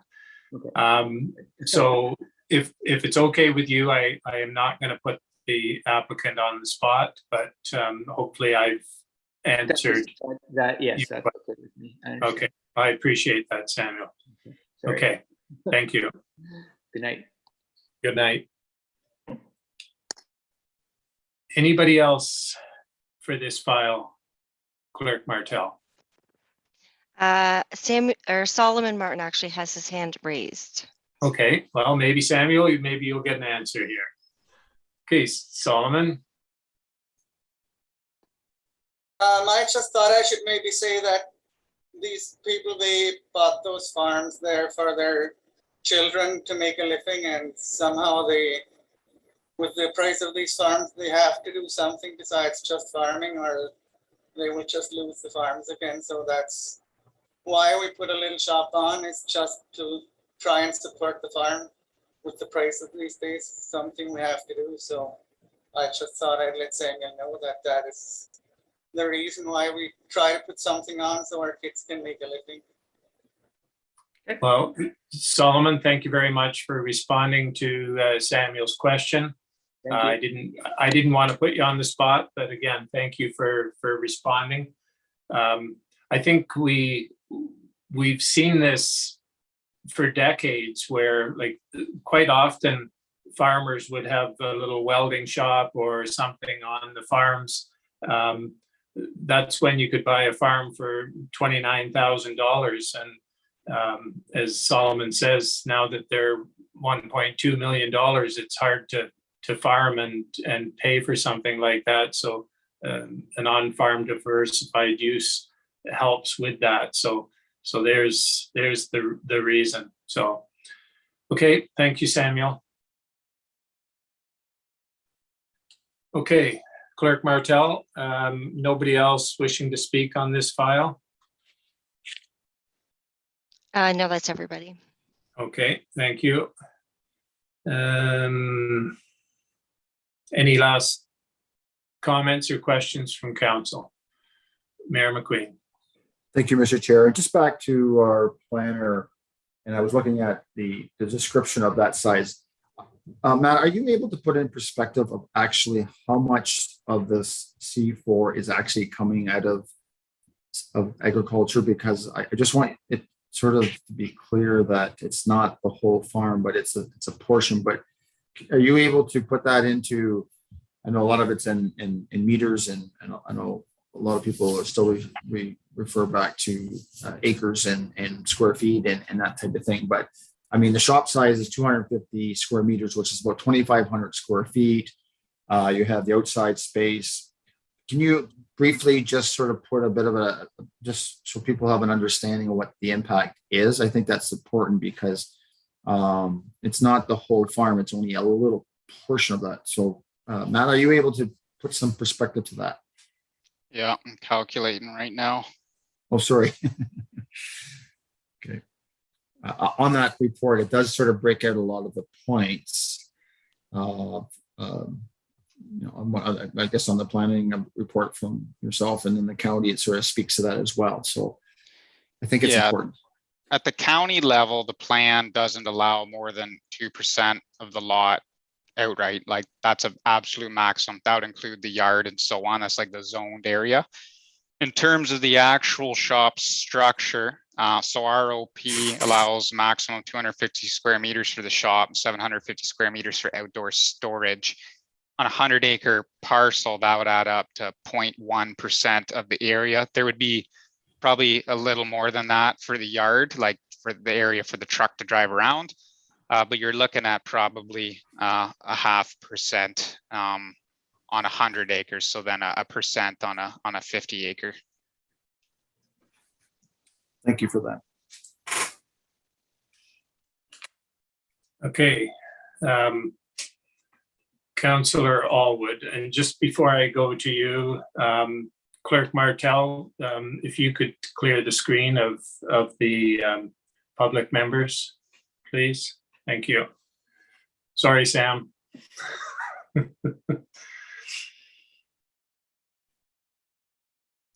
Councillor Allwood. Sorry, I'm just having a little bit of difficulty with that. I am working on it. Okay. You're doing a great job for your first time on Zoom, by the way. Yeah. Councillor Allwood. Now you're on mute. This is a record for tonight. I think we've had 4 or 5. Yes. I think an acre is about 4,000 square meters. So, you know, our Great Highlands official plan allows up to 750 meters of outside storage and 250 meters for the square meters for the shop. 1,000 square meters. That's a quarter of an acre. If I've got my math right, but you know, on a 20 hectare farm, that's a relatively small area. That's yeah, just to interrupt, that's what's allowed for the storage and the building, but then there's also the parking and things like that. So the areas do get quite a bit larger, but I'm not sure actually what they are. Sorry to interrupt. Right. But just, you know, as far as the C4 goes with the outside storage and building, we're looking at a quarter of an acre. And, you know, it's, as Mayor McQueen said, you know, the on-farm diversified use has been going on for years. I mean, I drive down the town line and drive by Jimmy Hawkins' place there and look at his metalworking shop, and you know, I'm a customer of his. I rely on him for farm gates and feeders and for my own farm, and it's something that's been going on in the agricultural areas for time immemorial. And again, I would say that, you know, most of my farm equipment is diesel. So thank you. Okay. Councillor Little. Just one more comment. Solomon Martin mentioned that, you know, buying property for the children and having to have some on-farm diversified to make the operation affordable and making it possible to actually farm. A lot of the C4s that we've seen in Grey Highlands has been turning unproductive agricultural land into productive agricultural land. There's been derelict properties, properties that have just gone to seed. And so on a C4, typically what happens along with the C4 is that derelict acres are turned into productive acres. And, you know, that's anecdotal, that's an observation, but I've seen it time and again. Thank you. That's definitely true. You drive by a lot of the farms that have gone through the C4 process, and they're incredible looking farms. So anyways, Councillor Allwood, did I see your hand, or are you okay? Come on, you're on mute again. There we go. Getting sloppy. It's getting late. The I just like to agree with what Councillor Little said. I mean, I've got a farm across the road from my hay fields that was sitting basically feral and in weeds and down upwind from my farm, blowing on, and now it's in a neighboring municipality, but it's in a similar situation to what we've been talking about on the 7th line here. and it's productive agricultural land now. Instead of weeds, I've got corn planted on that property. They've got corn planted on that property. And it's land that wasn't being farmed that is being farmed now. Thank you. All right, I'm going to close this file off. So as there's no further discussion, this application will be forwarded to a future council meeting for further consideration. Okay. The next zoning bylaw amendment is file Z60-2021. The registered owner is 2776768 Ontario Incorporated. The legal description is part lot 8, concession 6, EUPHRASIA, as in R165203, ST R165203, Grey Highlands, with a civic address of 155501, 7th line. And the notice of this public meeting was mailed by standard mail on October 19th, 2021, to the property owner and to all property owners within 120 meters of the subject property, in addition to all agencies and persons identified in the Planning Act. We'll now have the planner review the purpose and the effect of the proposed bylaw and advise of comments received. Planner Rathke. The subject lands are approximately 31 hectares and are located roughly 1 kilometer north of Woodhouse on 7th line. The property contains an existing dwelling, barn, and outbuildings. The proposal is to rezone a portion of the subject lands to allow for the operation of a small-scale dry manufacturing shop. The zoning amendment is required to permit the proposed manufacturing shop. This shop will have the same scenario again. The same specific uses are going to be permitted. The effect of this bylaw is to amend the zoning bylaw to rezone a portion of the subject lands to C4 437, and that 437 exception will permit those same uses. In terms of comments received, Grey County Planning, a summary of their comments. They had a long version that's appended. Provided that the proposed on-farm diversified use can meet the maximum size criteria of Table 8, D6 guidelines can be achieved. Comments are received from the local risk management official. Comments are received from Grey Sauble Conservation Authority, and comments are received from Niagara Escarpment Commission. The county has no further concerns. To explain a bit about their comments, the maximum size criteria they pointed to is because the county plan permits a maximum of 8,000 square meters or 2% of the lot area. This lot is only 31 hectares, so the maximum size permit is not 8,000 square meters, and they like the zoned area specifically to be a maximum of 8,000 square meters. This proposed red square on the map being shown does comply with the size limit that they're pointing to. I can't remember exactly what it does off the top of my head, but I think it's about only 6,000 square meters. D6 guidelines we've discussed. The local risk management official, that comments because there is a wellhead protection area to the south of this zoned area, which was to the left of what was being shown there. We did follow up with Grey Sauble. Their initial comments didn't speak to the wellhead protection area. We did get a comment back from them, from the risk management official, that said since the application isn't in the literal wellhead protection zone, the policies effectively don't apply. So it is about, I think, 30 to 40 meters beyond the edge of that wellhead protection zone, the proposed area to be rezoned, and they didn't have any comments related to that as a result. Comments from the Niagara Escarpment Commission, we reached out to them. I got a brief correspondence through email just saying that it's not in the NEC's area, so we don't have any concerns. They don't really comment unless it's in their actual regulated area. Grey Sauble Conservation, a summary of their comments was that they had no concerns to the proposal. Grey Highlands Building advised that at building permit submission, a full equipment layout along with chemical storage, material storage is to be noted on the drawings, and the development must conform to the requirements of the building code.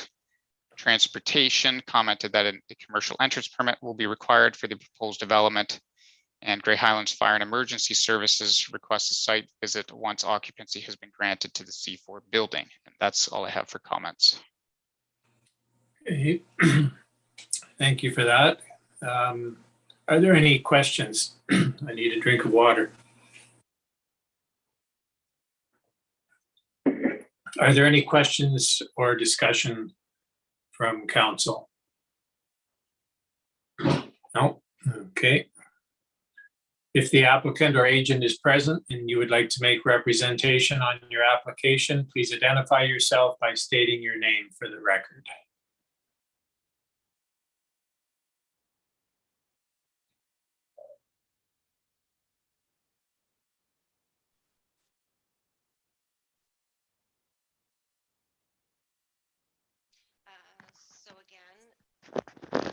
So again, Solomon Martin is in attendance.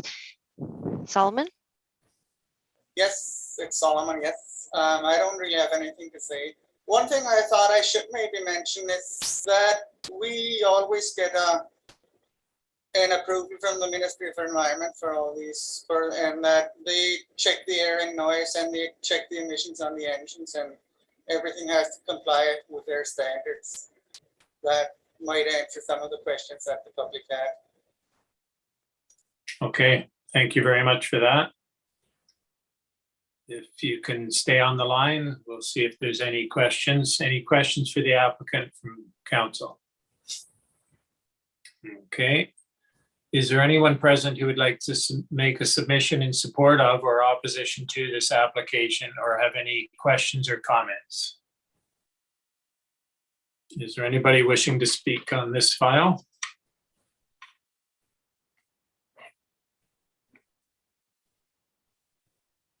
Okay, Jeanette. Hello again. So first off, I would like to say I really appreciate what you said, Mr. Martin, about, you know, it's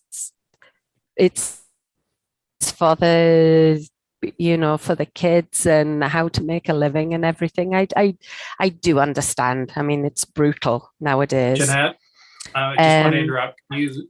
Jeanette, can you state your, we've got your full name, Jeanette Walter, but we need your address, please. Okay, 1555 27 7th line. Thank you. Okay. So I thought this was going to be like a full information session with a lot more detail. I didn't realize it was basically going to just be telling me the documents that we'd already received. So I didn't write in and make any comments because I thought I would be able to comment on more information. So I don't quite know how I feel about it. My initial response was, if you want commercial industrial, like other people have said, why are you on agricultural land then? You should be going to a commercial industrial spot.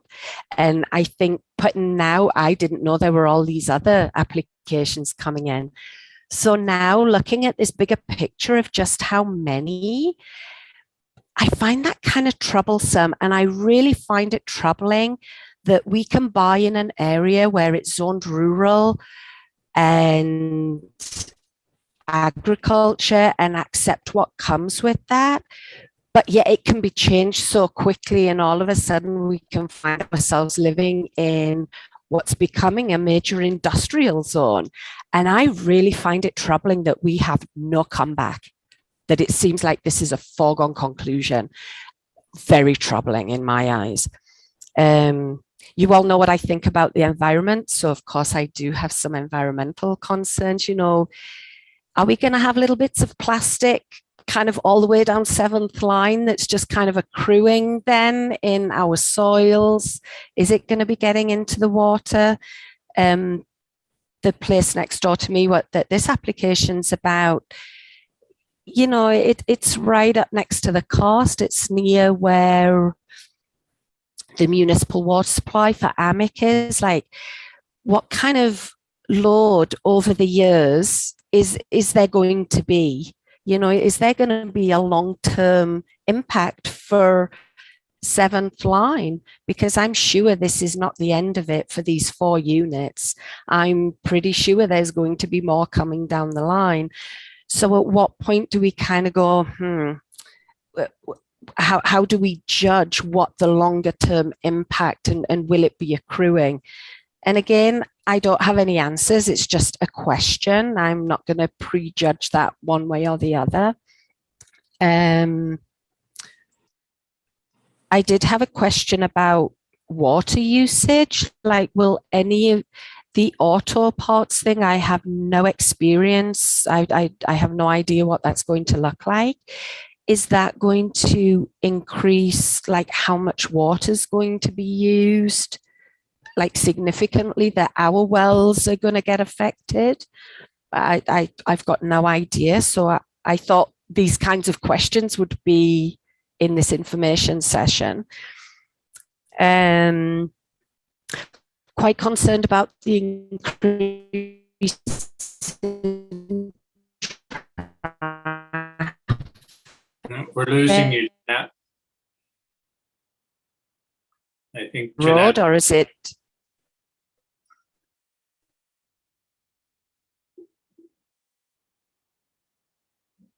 Jeanette, we've lost you.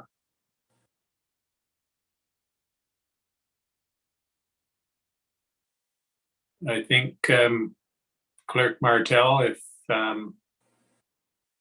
perhaps we move on to somebody else, if there's somebody else wishing to speak, and we'll see if Jeanette can reconnect. Is there anybody else wishing to speak?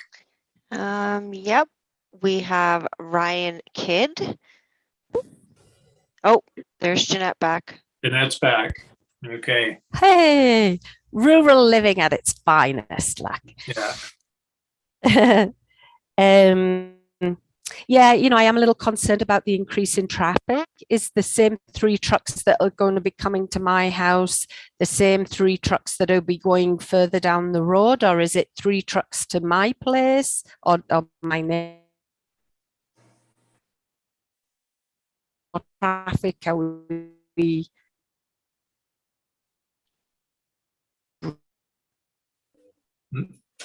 Jeanette, try keeping your video off. That might help with your connection. Huge, to the point where it almost takes up the whole road. So, you know, that's already an issue now on 7th line, which it didn't used to be. And so now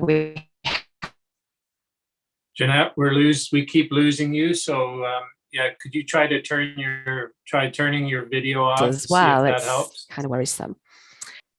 Jeanette. Oh, Jeanette. yeah. So we keep losing you. Can you please turn your camera off? That might help your connection. So the last thing we really heard was the question about, is it the same 3 trucks or different ones?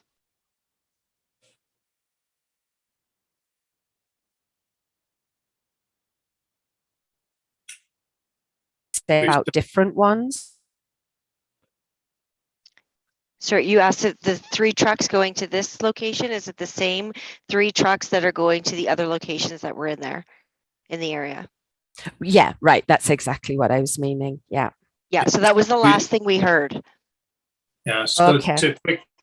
to quickly answer that, I guess we can't answer that because we don't know if the different C4s are going to be producing things that require the same raw materials. If they all need steel, then I would think they would try to coordinate deliveries. But if one needs steel and somebody else needs plastic, they're going to be different trucks. So that's something that we can't answer, and until the applicants decide on what product they're going to make, they probably can't answer that either.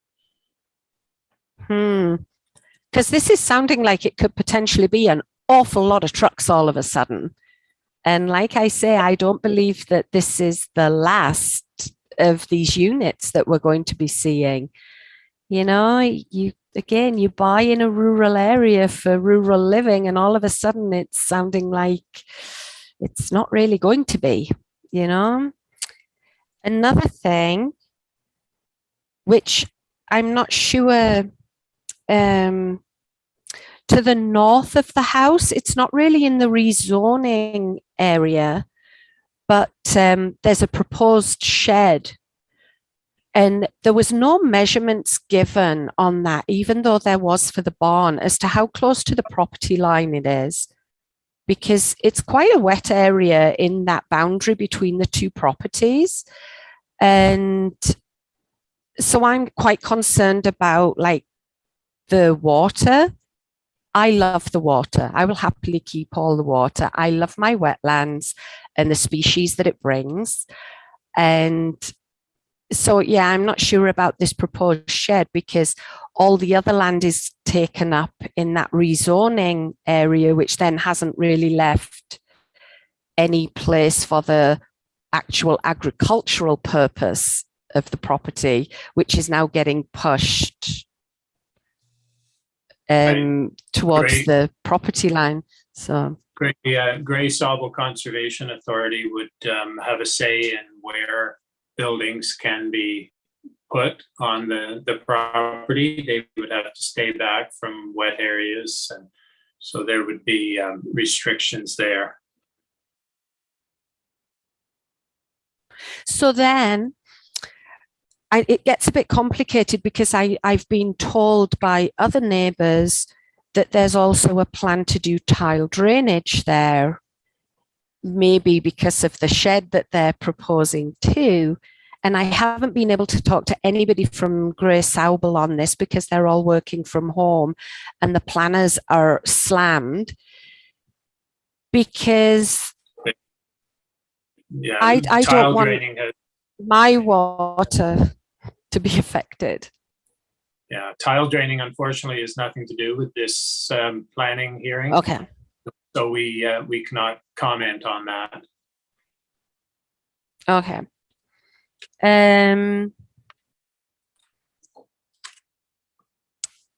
What else was there? Yeah, and I would, you know, not to belabor any points that have already been said by other people who had applications further down the road. I wholly support many of their comments that have been said. I think it's quite a worry as to what the road then is going to become. And yeah, you just, I know we're all kind of just trying to build a better place for our own families, and the different ways that we approach that isn't always the same. So how can we do this without imposing on each other's wishes, you know, and concepts of health and what well-being is and all those kinds of things, because I think those things are really crucial too. Okay. All right. Well, we appreciate your comments. We do have other people wanting to speak. So if you, unless you have some new points, if not, then I'm going to move on to our next speaker. Is that okay, Jeanette? Perfect. Thank you. Okay. Thank you for your comments. Okay. Clerk Martel, you said Ryan was wishing to speak. That's correct. Ryan Kidd.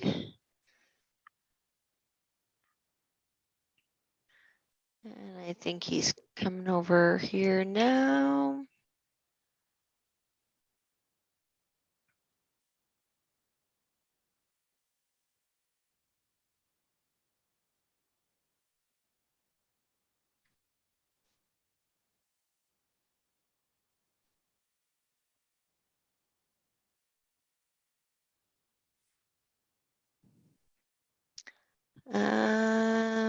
It looks, there we go. Just took a little while.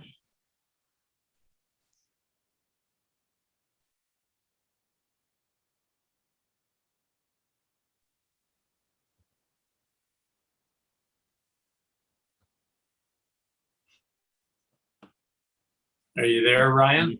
Can you hear me? Yes, we can. Could you give us your address, civic address for the record, please? It's 155538 7th line. Okay, thank you. So go ahead with your comment. Yeah, my comment is just to comment generally on the situation that we're facing in the community.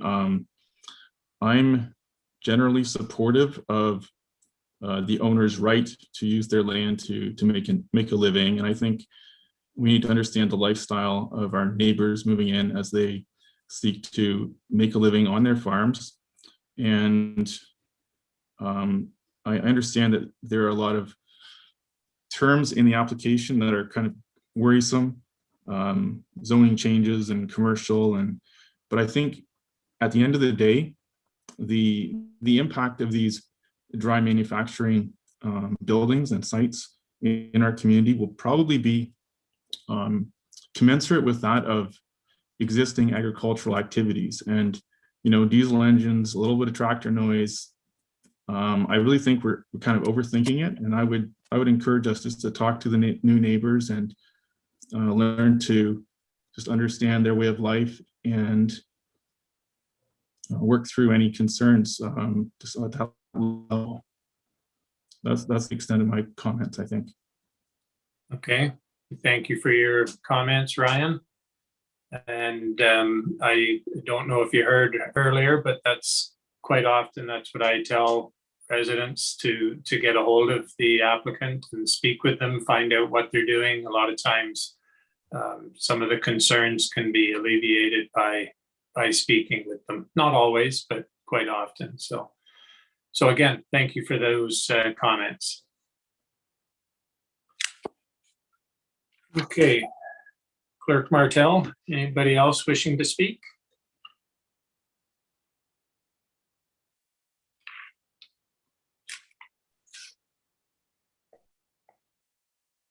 Nope, I'm not seeing anybody making intention to speak. Okay. Any further discussion from council? Seeing none, as there's no further discussion, this application will be forwarded to a future council meeting for further consideration. Okay. How are people doing as far as needing a break? Everybody okay? Okay. So what I suggest we do is we finish this next file, number 5, and then we take maybe a 5-minute break real quick. We have been sitting here for over 2 hours with the pre-meeting. Councillor Nielsen? Yes. Can we just take longer than 5 minutes just with respect to staff that are having to run everything for us?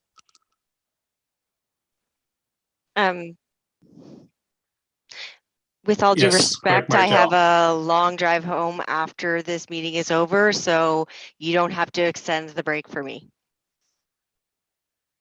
Okay. All right. So we'll finish this file and then we'll take a quick 5-minute break and then do the poultry bylaw. Okay. I better get that.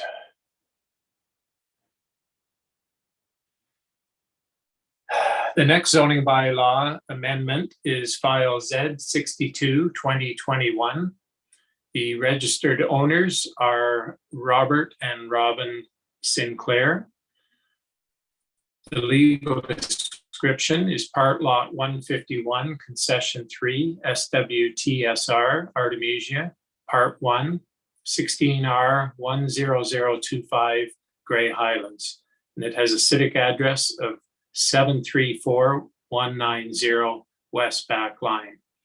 The notice of this public meeting was mailed by standard mail on October 19th to the property owner and to all property owners within 120 meters of the subject property. In addition to all agencies and persons identified in the Planning Act. And we'll now have our planner review the purpose and the effect of the proposed bylaw, losing my voice, and advise of comments received. Planner Rapke. The subject property is a vacant 0.6 hectare lot located on West Back Line to the immediate south of the Gray Road 4 intersection. The applicants have recently purchased the property and are planning on constructing a new house and detached garage. Due to the grade of the lot, the plan is to situate the house near the rear of the lot with the detached garage being closer to the road. The zoning bylaw does not permit an accessory structure to be built closer to the front lot line than the main building. The effect of this bylaw is to amend the zoning bylaw to rezone the subject property as residential, it's still residential, with the 4 exception number. The 4 exception will permit the detached garage to be closer to the front lot line than the house. Just a note to council, I did put this in the report. This is often processed as a minor variance in the countryside. There's already relief in the zoning bylaw to allow for an accessory structure to be closer to the front lot line in the rural and ag zones when it's at least 15 hectares in area. The concept, the intent of this prohibition is often looked at for relief on smaller rural residential lots where there's limitations to putting a shed behind the house, and especially when it's screened from the road. In this scenario, this one falls within a settlement area and is starting from a vacant lot. I felt that it probably wouldn't technically meet the 4 tests of the variance, being like one being, does it comply with the intent of the bylaw? So on my recommendation, the applicant applied for a zoning amendment instead to provide the proper legal relief. In terms of comments, Grey County Planning and Development, per Schedule A of the county's official plan, designates the lands as secondary settlement with areas of hazard lands. The proposed development would appear to fall outside the hazard lands. Appendix B shows areas of significant woodlands on the subject lands, as well as abutting significant valley lands. It is recommended that further comments be received from the Grey Sable Conservation Authority to identify a preferred building location on the subject lands and to determine if any further study or development mitigation measures would be warranted. Provided positive comments are received from Grey Sable, the county has no further concerns. And Grey Sable Conservation Authority commented, the short version of their comments is that they generally have no objections to the proposed zoning amendment. And that's all I have for comments. Okay, thank you. Are there any questions for the planner for council? Okay. If the applicant or agent is present and you would like to make representation on your application, please identify yourself by stating your name for the record. Is the applicant wishing to speak? Thank you. So it does state that the applicant's name is Robert Sinclair. I do show 2 Robert Sinclairs in attendance. One has just raised their hand, so I will permit them to speak now. I think they must have shared their login with somebody else.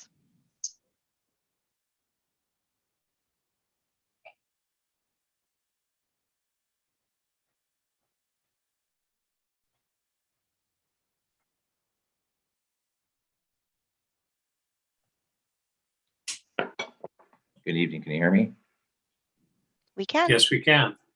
I'd like to thank Mr. Chair, Mr. Mayor, Planner Rapke, and all councillors for taking consideration into this property.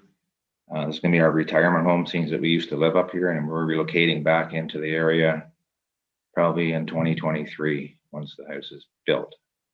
So I just thank everybody for their time tonight. Okay. So are there any, do you have any other comments or? No, that's about it. Okay, thank you. Are there any questions for the app? Sorry, the other Robert Sinclair is Yeah, my wife. She's at home right now, so she signed in from Georgetown. Okay. Okay. All right. So no questions from council. Okay. Is there anyone present who would like to make a submission in support of or opposition to this application, or have any questions or comments about this application?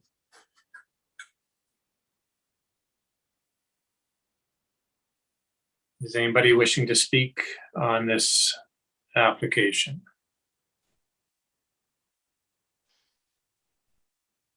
I'm not seeing anybody else making their intention to speak. Okay. All right. So are there any last questions or comments from council? Nothing?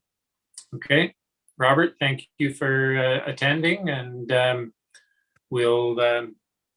this application will be forwarded to a future council meeting for further consideration. Great, thank you. Thank you. Okay, I'm going to suggest, as I said, a quick 5-minute break, and then we'll come back and deal with item the backyard poultry bylaw amendment. Okay, quick 5 minutes. What time is it now? 7 o'clock, so 7:05.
Okay, I think we're all back.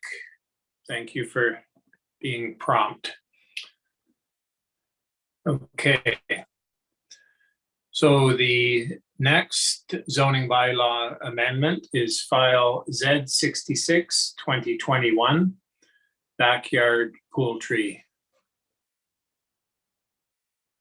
There is no registered owner, and the location of the subject land is all of the lands in the municipality of Grey Highlands.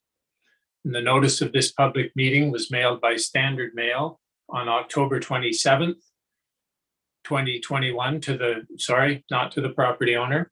It was actually put in the Flusherton Advance.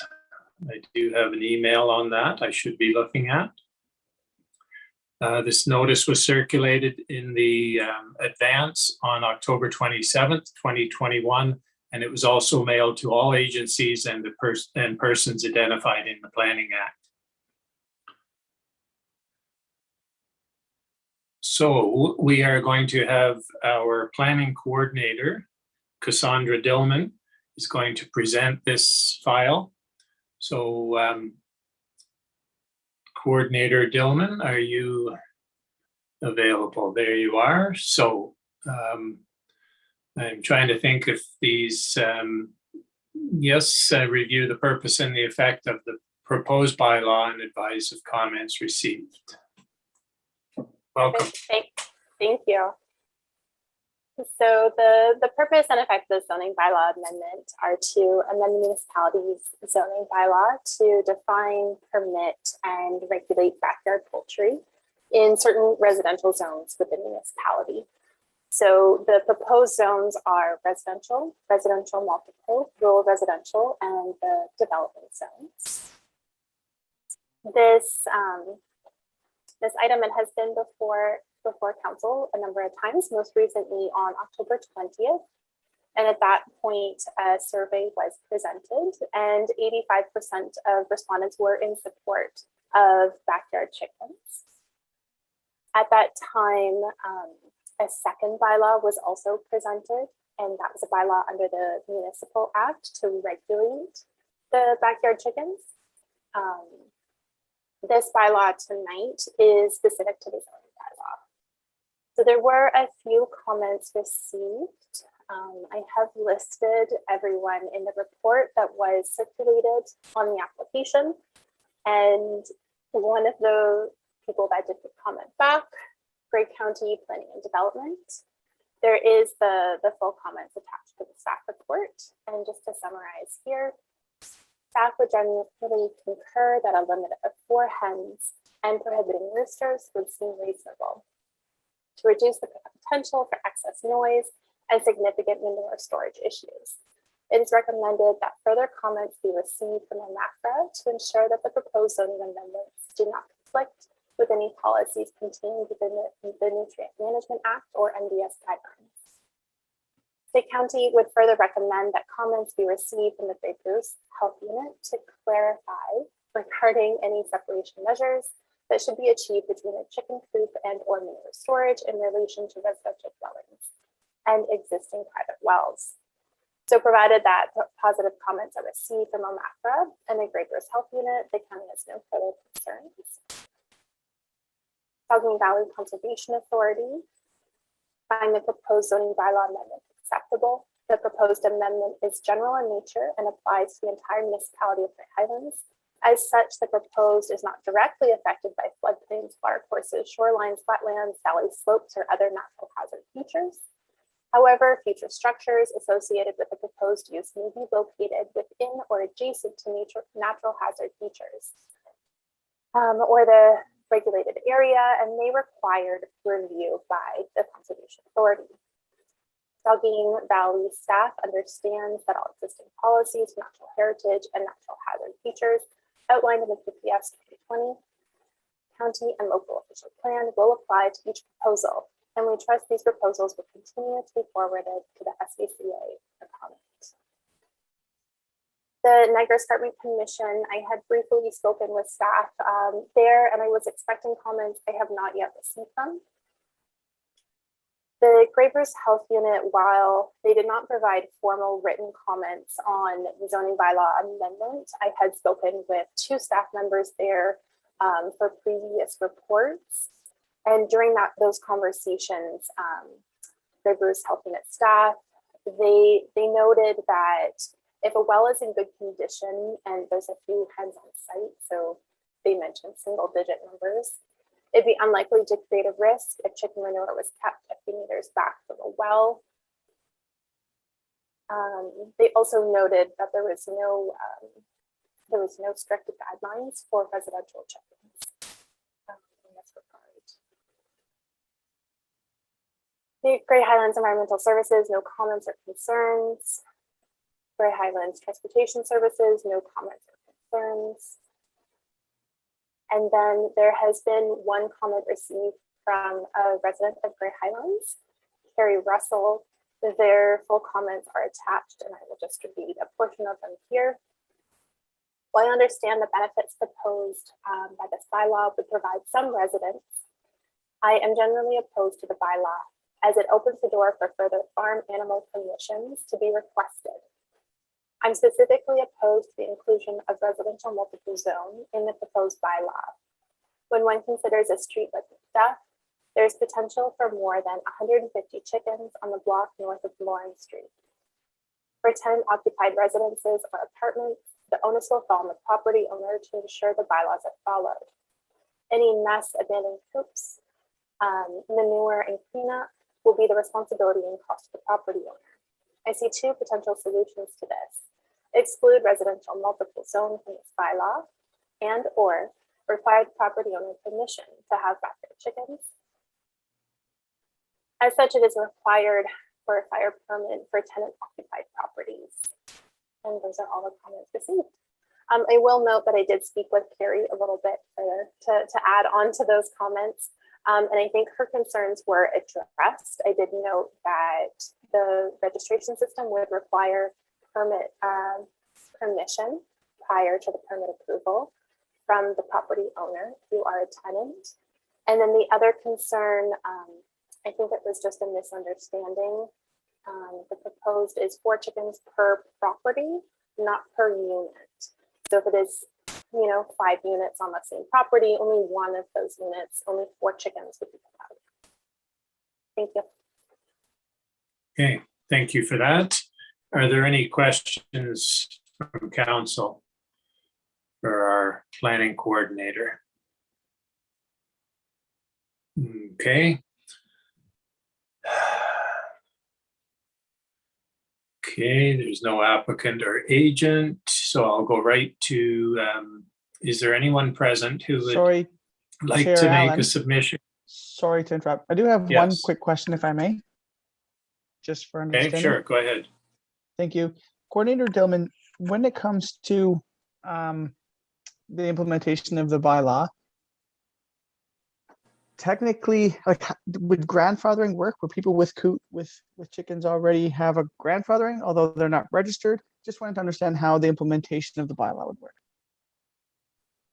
For sure. My understanding is even if someone does have chickens right now, they would still need to apply for the permit. So in that bylaw, I put in that chicken owners have to register every year by the end of March.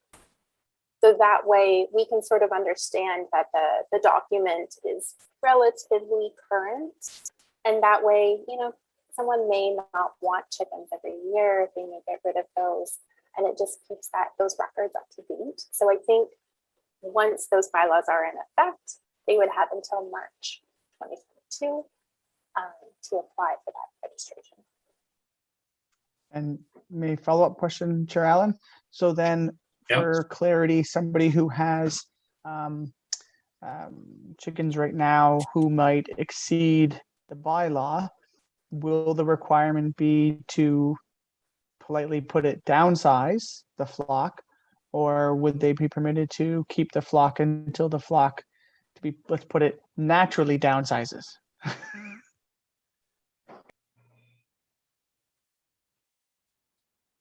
Go ahead, Coordinator Dillman. Thanks. So my understanding is that they would have to sort of downsize their flock. And that's because right now they're actually keeping chickens that are not allowed on the property. So, okay. Any other questions? Sorry, I missed you, Councillor Nielsen. Okay. Is there anyone present who would like to make a submission in support of or opposition to this application, or have any questions or comments about this application? Clerk Martel, do we have some people wanting to speak?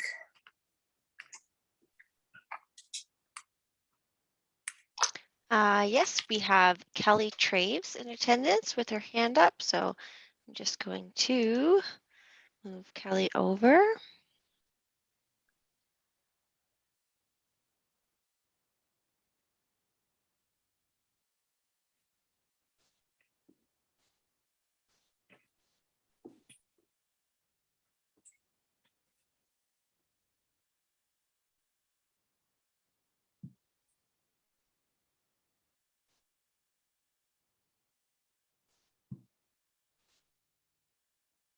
Kelly, you should be able to unmute and start your camera.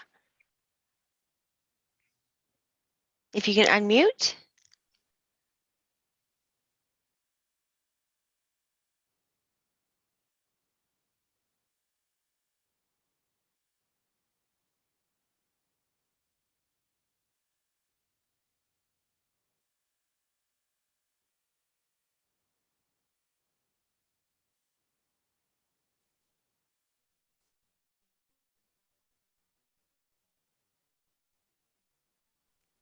Hello? There we go. Sorry, I couldn't get it to unmute. I don't know why. Oh, hi, Kelly. Hi. So I'm really disappointed that it's taken. Kelly, put sorry, up with this for Kelly, I'm just going to interrupt. Yeah. We do need your address first, please. Oh, sorry. I live Could've- at 311 Millbridge Road, Feversham, Ontario. Okay, I'm just going to read out something for the rest of the public that you will be required to state your full name and address for the clerk, and that your comments will be included in the minutes and will form part of the municipal records. So thank you for that, Kelly. Go ahead. Sorry to interrupt. No problem.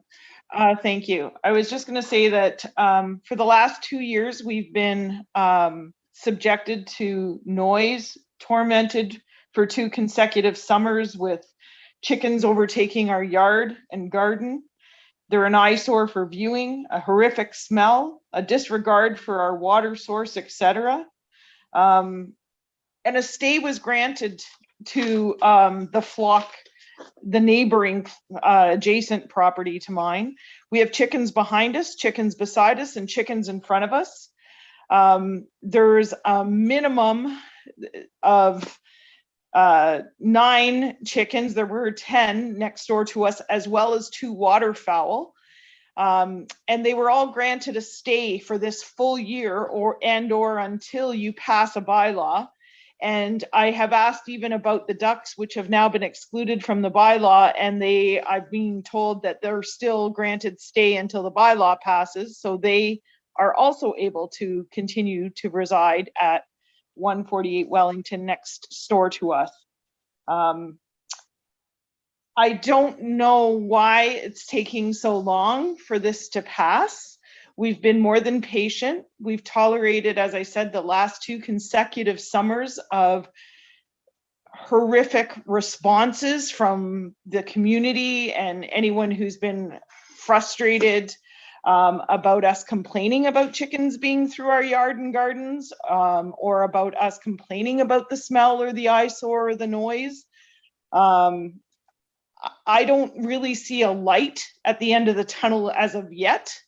And I will be very upset and further frustrated if there were to be any grandfathering. So I was glad to hear that you're not going to continue that. My question is, as soon as this bylaw passes, do I have to then file an additional complaint to have these flocks downsized, moved further from my property line, moved further from my well, and to have the ducts removed entirely? Or will the current numerous complaints that have been filed stand on their own and become enforceable at that point?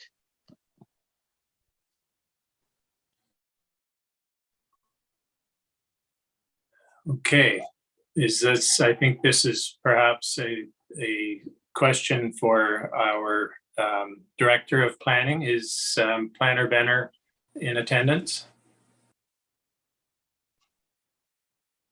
Mr. Chair, I am. I'm just keeping my video off so you can hear better.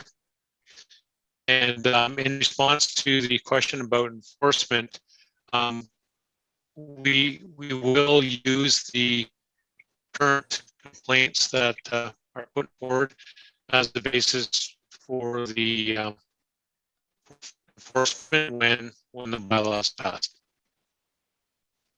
So how long Okay. will it, oh, sorry. So how long will it take? Like, will that be an immediate removal? It's We've been likely to waiting. be, it's not likely to be immediate, but I'm sure once the bylaw is passed that the steps will begin to be taken to enforce these things. The I guess bylaw. I'm just asking, like, we put up with this for 2 years. Like, how long is it going to be now? Like, I think that's a fair question at this point, because everyone's worried about everyone else's rights. I'd like to know what our rights are as complainants, because we didn't get a say in there being a stay granted for them to begin with. So to be fair, I mean, had there been any discussion with us, we would have said, why would you grant a stay? Like, they were in violation at the time, and had they been removed, we wouldn't have been put through what we have for this last 2 years. So I really don't understand how much longer we're supposed to tolerate it, I guess. Kelly, I think the best thing for you to do would be to speak to staff perhaps tomorrow. This public meeting is to hear comments on the proposed bylaw. It isn't. Okay, I will go back to that, because I did comment on the bylaw, and so I noticed that my comments didn't show. So I'm not sure why that was, because I did complete a survey and I did make several comments. So unfortunately, I guess they didn't make their way to the summary. And that's a little frustrating. So my comments would be that I'm completely against having backyard chickens available in a residential area, because I think even with restrictions, you run the risk of certain places being overrun by a larger amount. So for example, currently we have chickens beside us, chickens in front of us, chickens behind us. The only one not exceeding the potential bylaw in these terms that you've presented would be the ones directly behind us. Those chickens, their flock is small enough, and I believe they're probably distanced from property lines and potentially wells as well. The other two, both beside and in front of us, would both be in violation currently, or have been up until now. So I don't know what the future holds. Definitely, I made those comments then that I was concerned about what that would look like. I am concerned also, I have to say, I don't know how traffic could say it doesn't impact them. We had chickens here loose out on the road more than one occasion throughout the summer here. Actually, Councillor Allen, I think one day when you were over visiting Feversham, you noted chickens on the road that day. So they are a problem. And they aren't contained properly under the certain circumstances that have been presented up until now. And I don't know how we would allot, or how much time we could allot for people to bring things up to code, because then we continue to have those issues. Okay. Is that, are those all your comments? Yeah, thank you. Okay, thank you for those.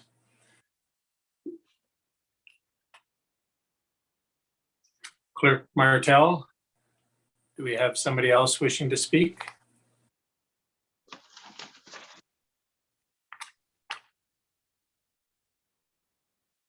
I'm not seeing anybody else giving their intention to speak. All right. Is anybody else registered for the meeting? There was a couple of other people that registered. However, there's only one other person in attendance at this point in this meeting. Okay. All right. Well, we'll give them a few moments, and while we're waiting, Sorry. are there any? Sorry, I wasn't clear. The other person that's in attendance didn't register for this and spoke on a different item. Oh, okay. All right. Well, we'll still give people a moment or two while I ask council if there's any questions or comments to our planning coordinator. Mayor McQueen. Thank you, Mr. Chair and council and the viewing public and our staff. I did receive an email 2 weeks back that the feeling of 4 wasn't adequate for a family, raising a family, and they thought minimum should have been 6. I'll try to find that and forward it to Cassandra and council. I thought it might have been sent to all council or whatever. I'll have to go back and look. And that was one comment. The other comment I have is we talk about residential zone, which is in our urban settings. And I guess a clarity that was raised to me was, and I will raise it, is rural residential zones. So you have a lot of 2-acre lots that are out in the countryside, certainly larger lots and stuff like that, versus residential lots that are in the urban settings and that. So I don't know if there's any comment on those as or a public comment or from our staff in the sense of those 2 different residential zones. Are you asking about whether there should be different number of chickens allowed in those zones? Or yeah, I was reading through it. Talks about residential zone, but then, sorry. And then there's rural residential zones, which are more your rural lots, or I guess it's not really rural residential zones. You have residential zoning, but they're rural, they're rural lots, so to speak. They're not in an urban setting or a hamlet setting, but they're, you know, as we see them through the committee of adjustment, they're sort of, you know, along our roadsides and stuff where they've been created over years, and a little different setting versus an urban setting like our previous speaker just spoke in Beaversham and that type of thing, where there could be a 2-acre lot and it backs onto agricultural lands or rural lands. So, okay. So the question that was raised to me is, should that still be the same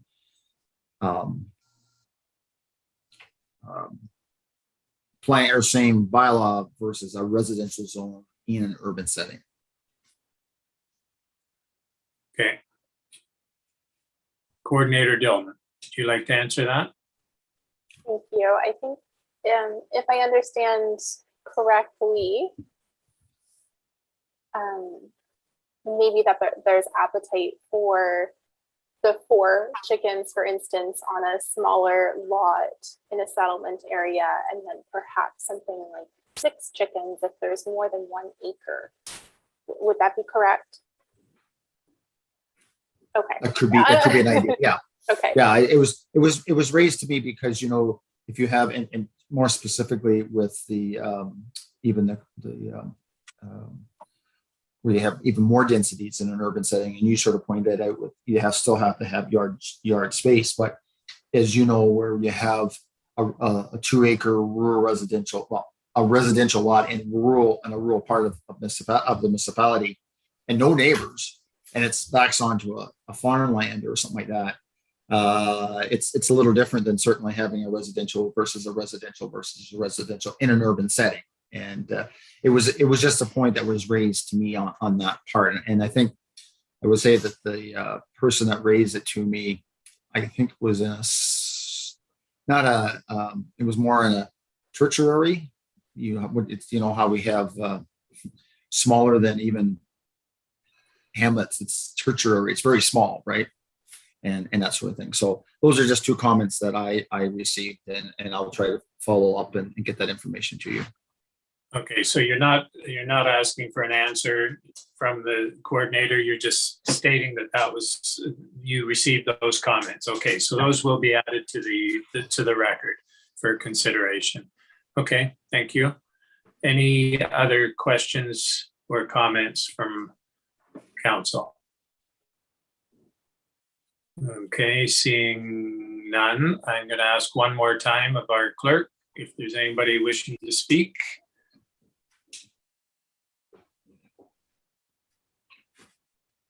Nobody? I'm still not seeing any. Nope. All right, thank you for that. So as there is no further discussion, this application will be forwarded to a future council meeting for further consideration. So thank you, everybody. It was probably a record meeting, 2.5 hours, but thanks for participating. Thank you, staff. I know you had to stay late, and members of the public. So I'm going to declare this meeting adjourned at 7:32. Again, thank you very much. Good night. Good job, Mr. Chair. Well done, Mr. Chair.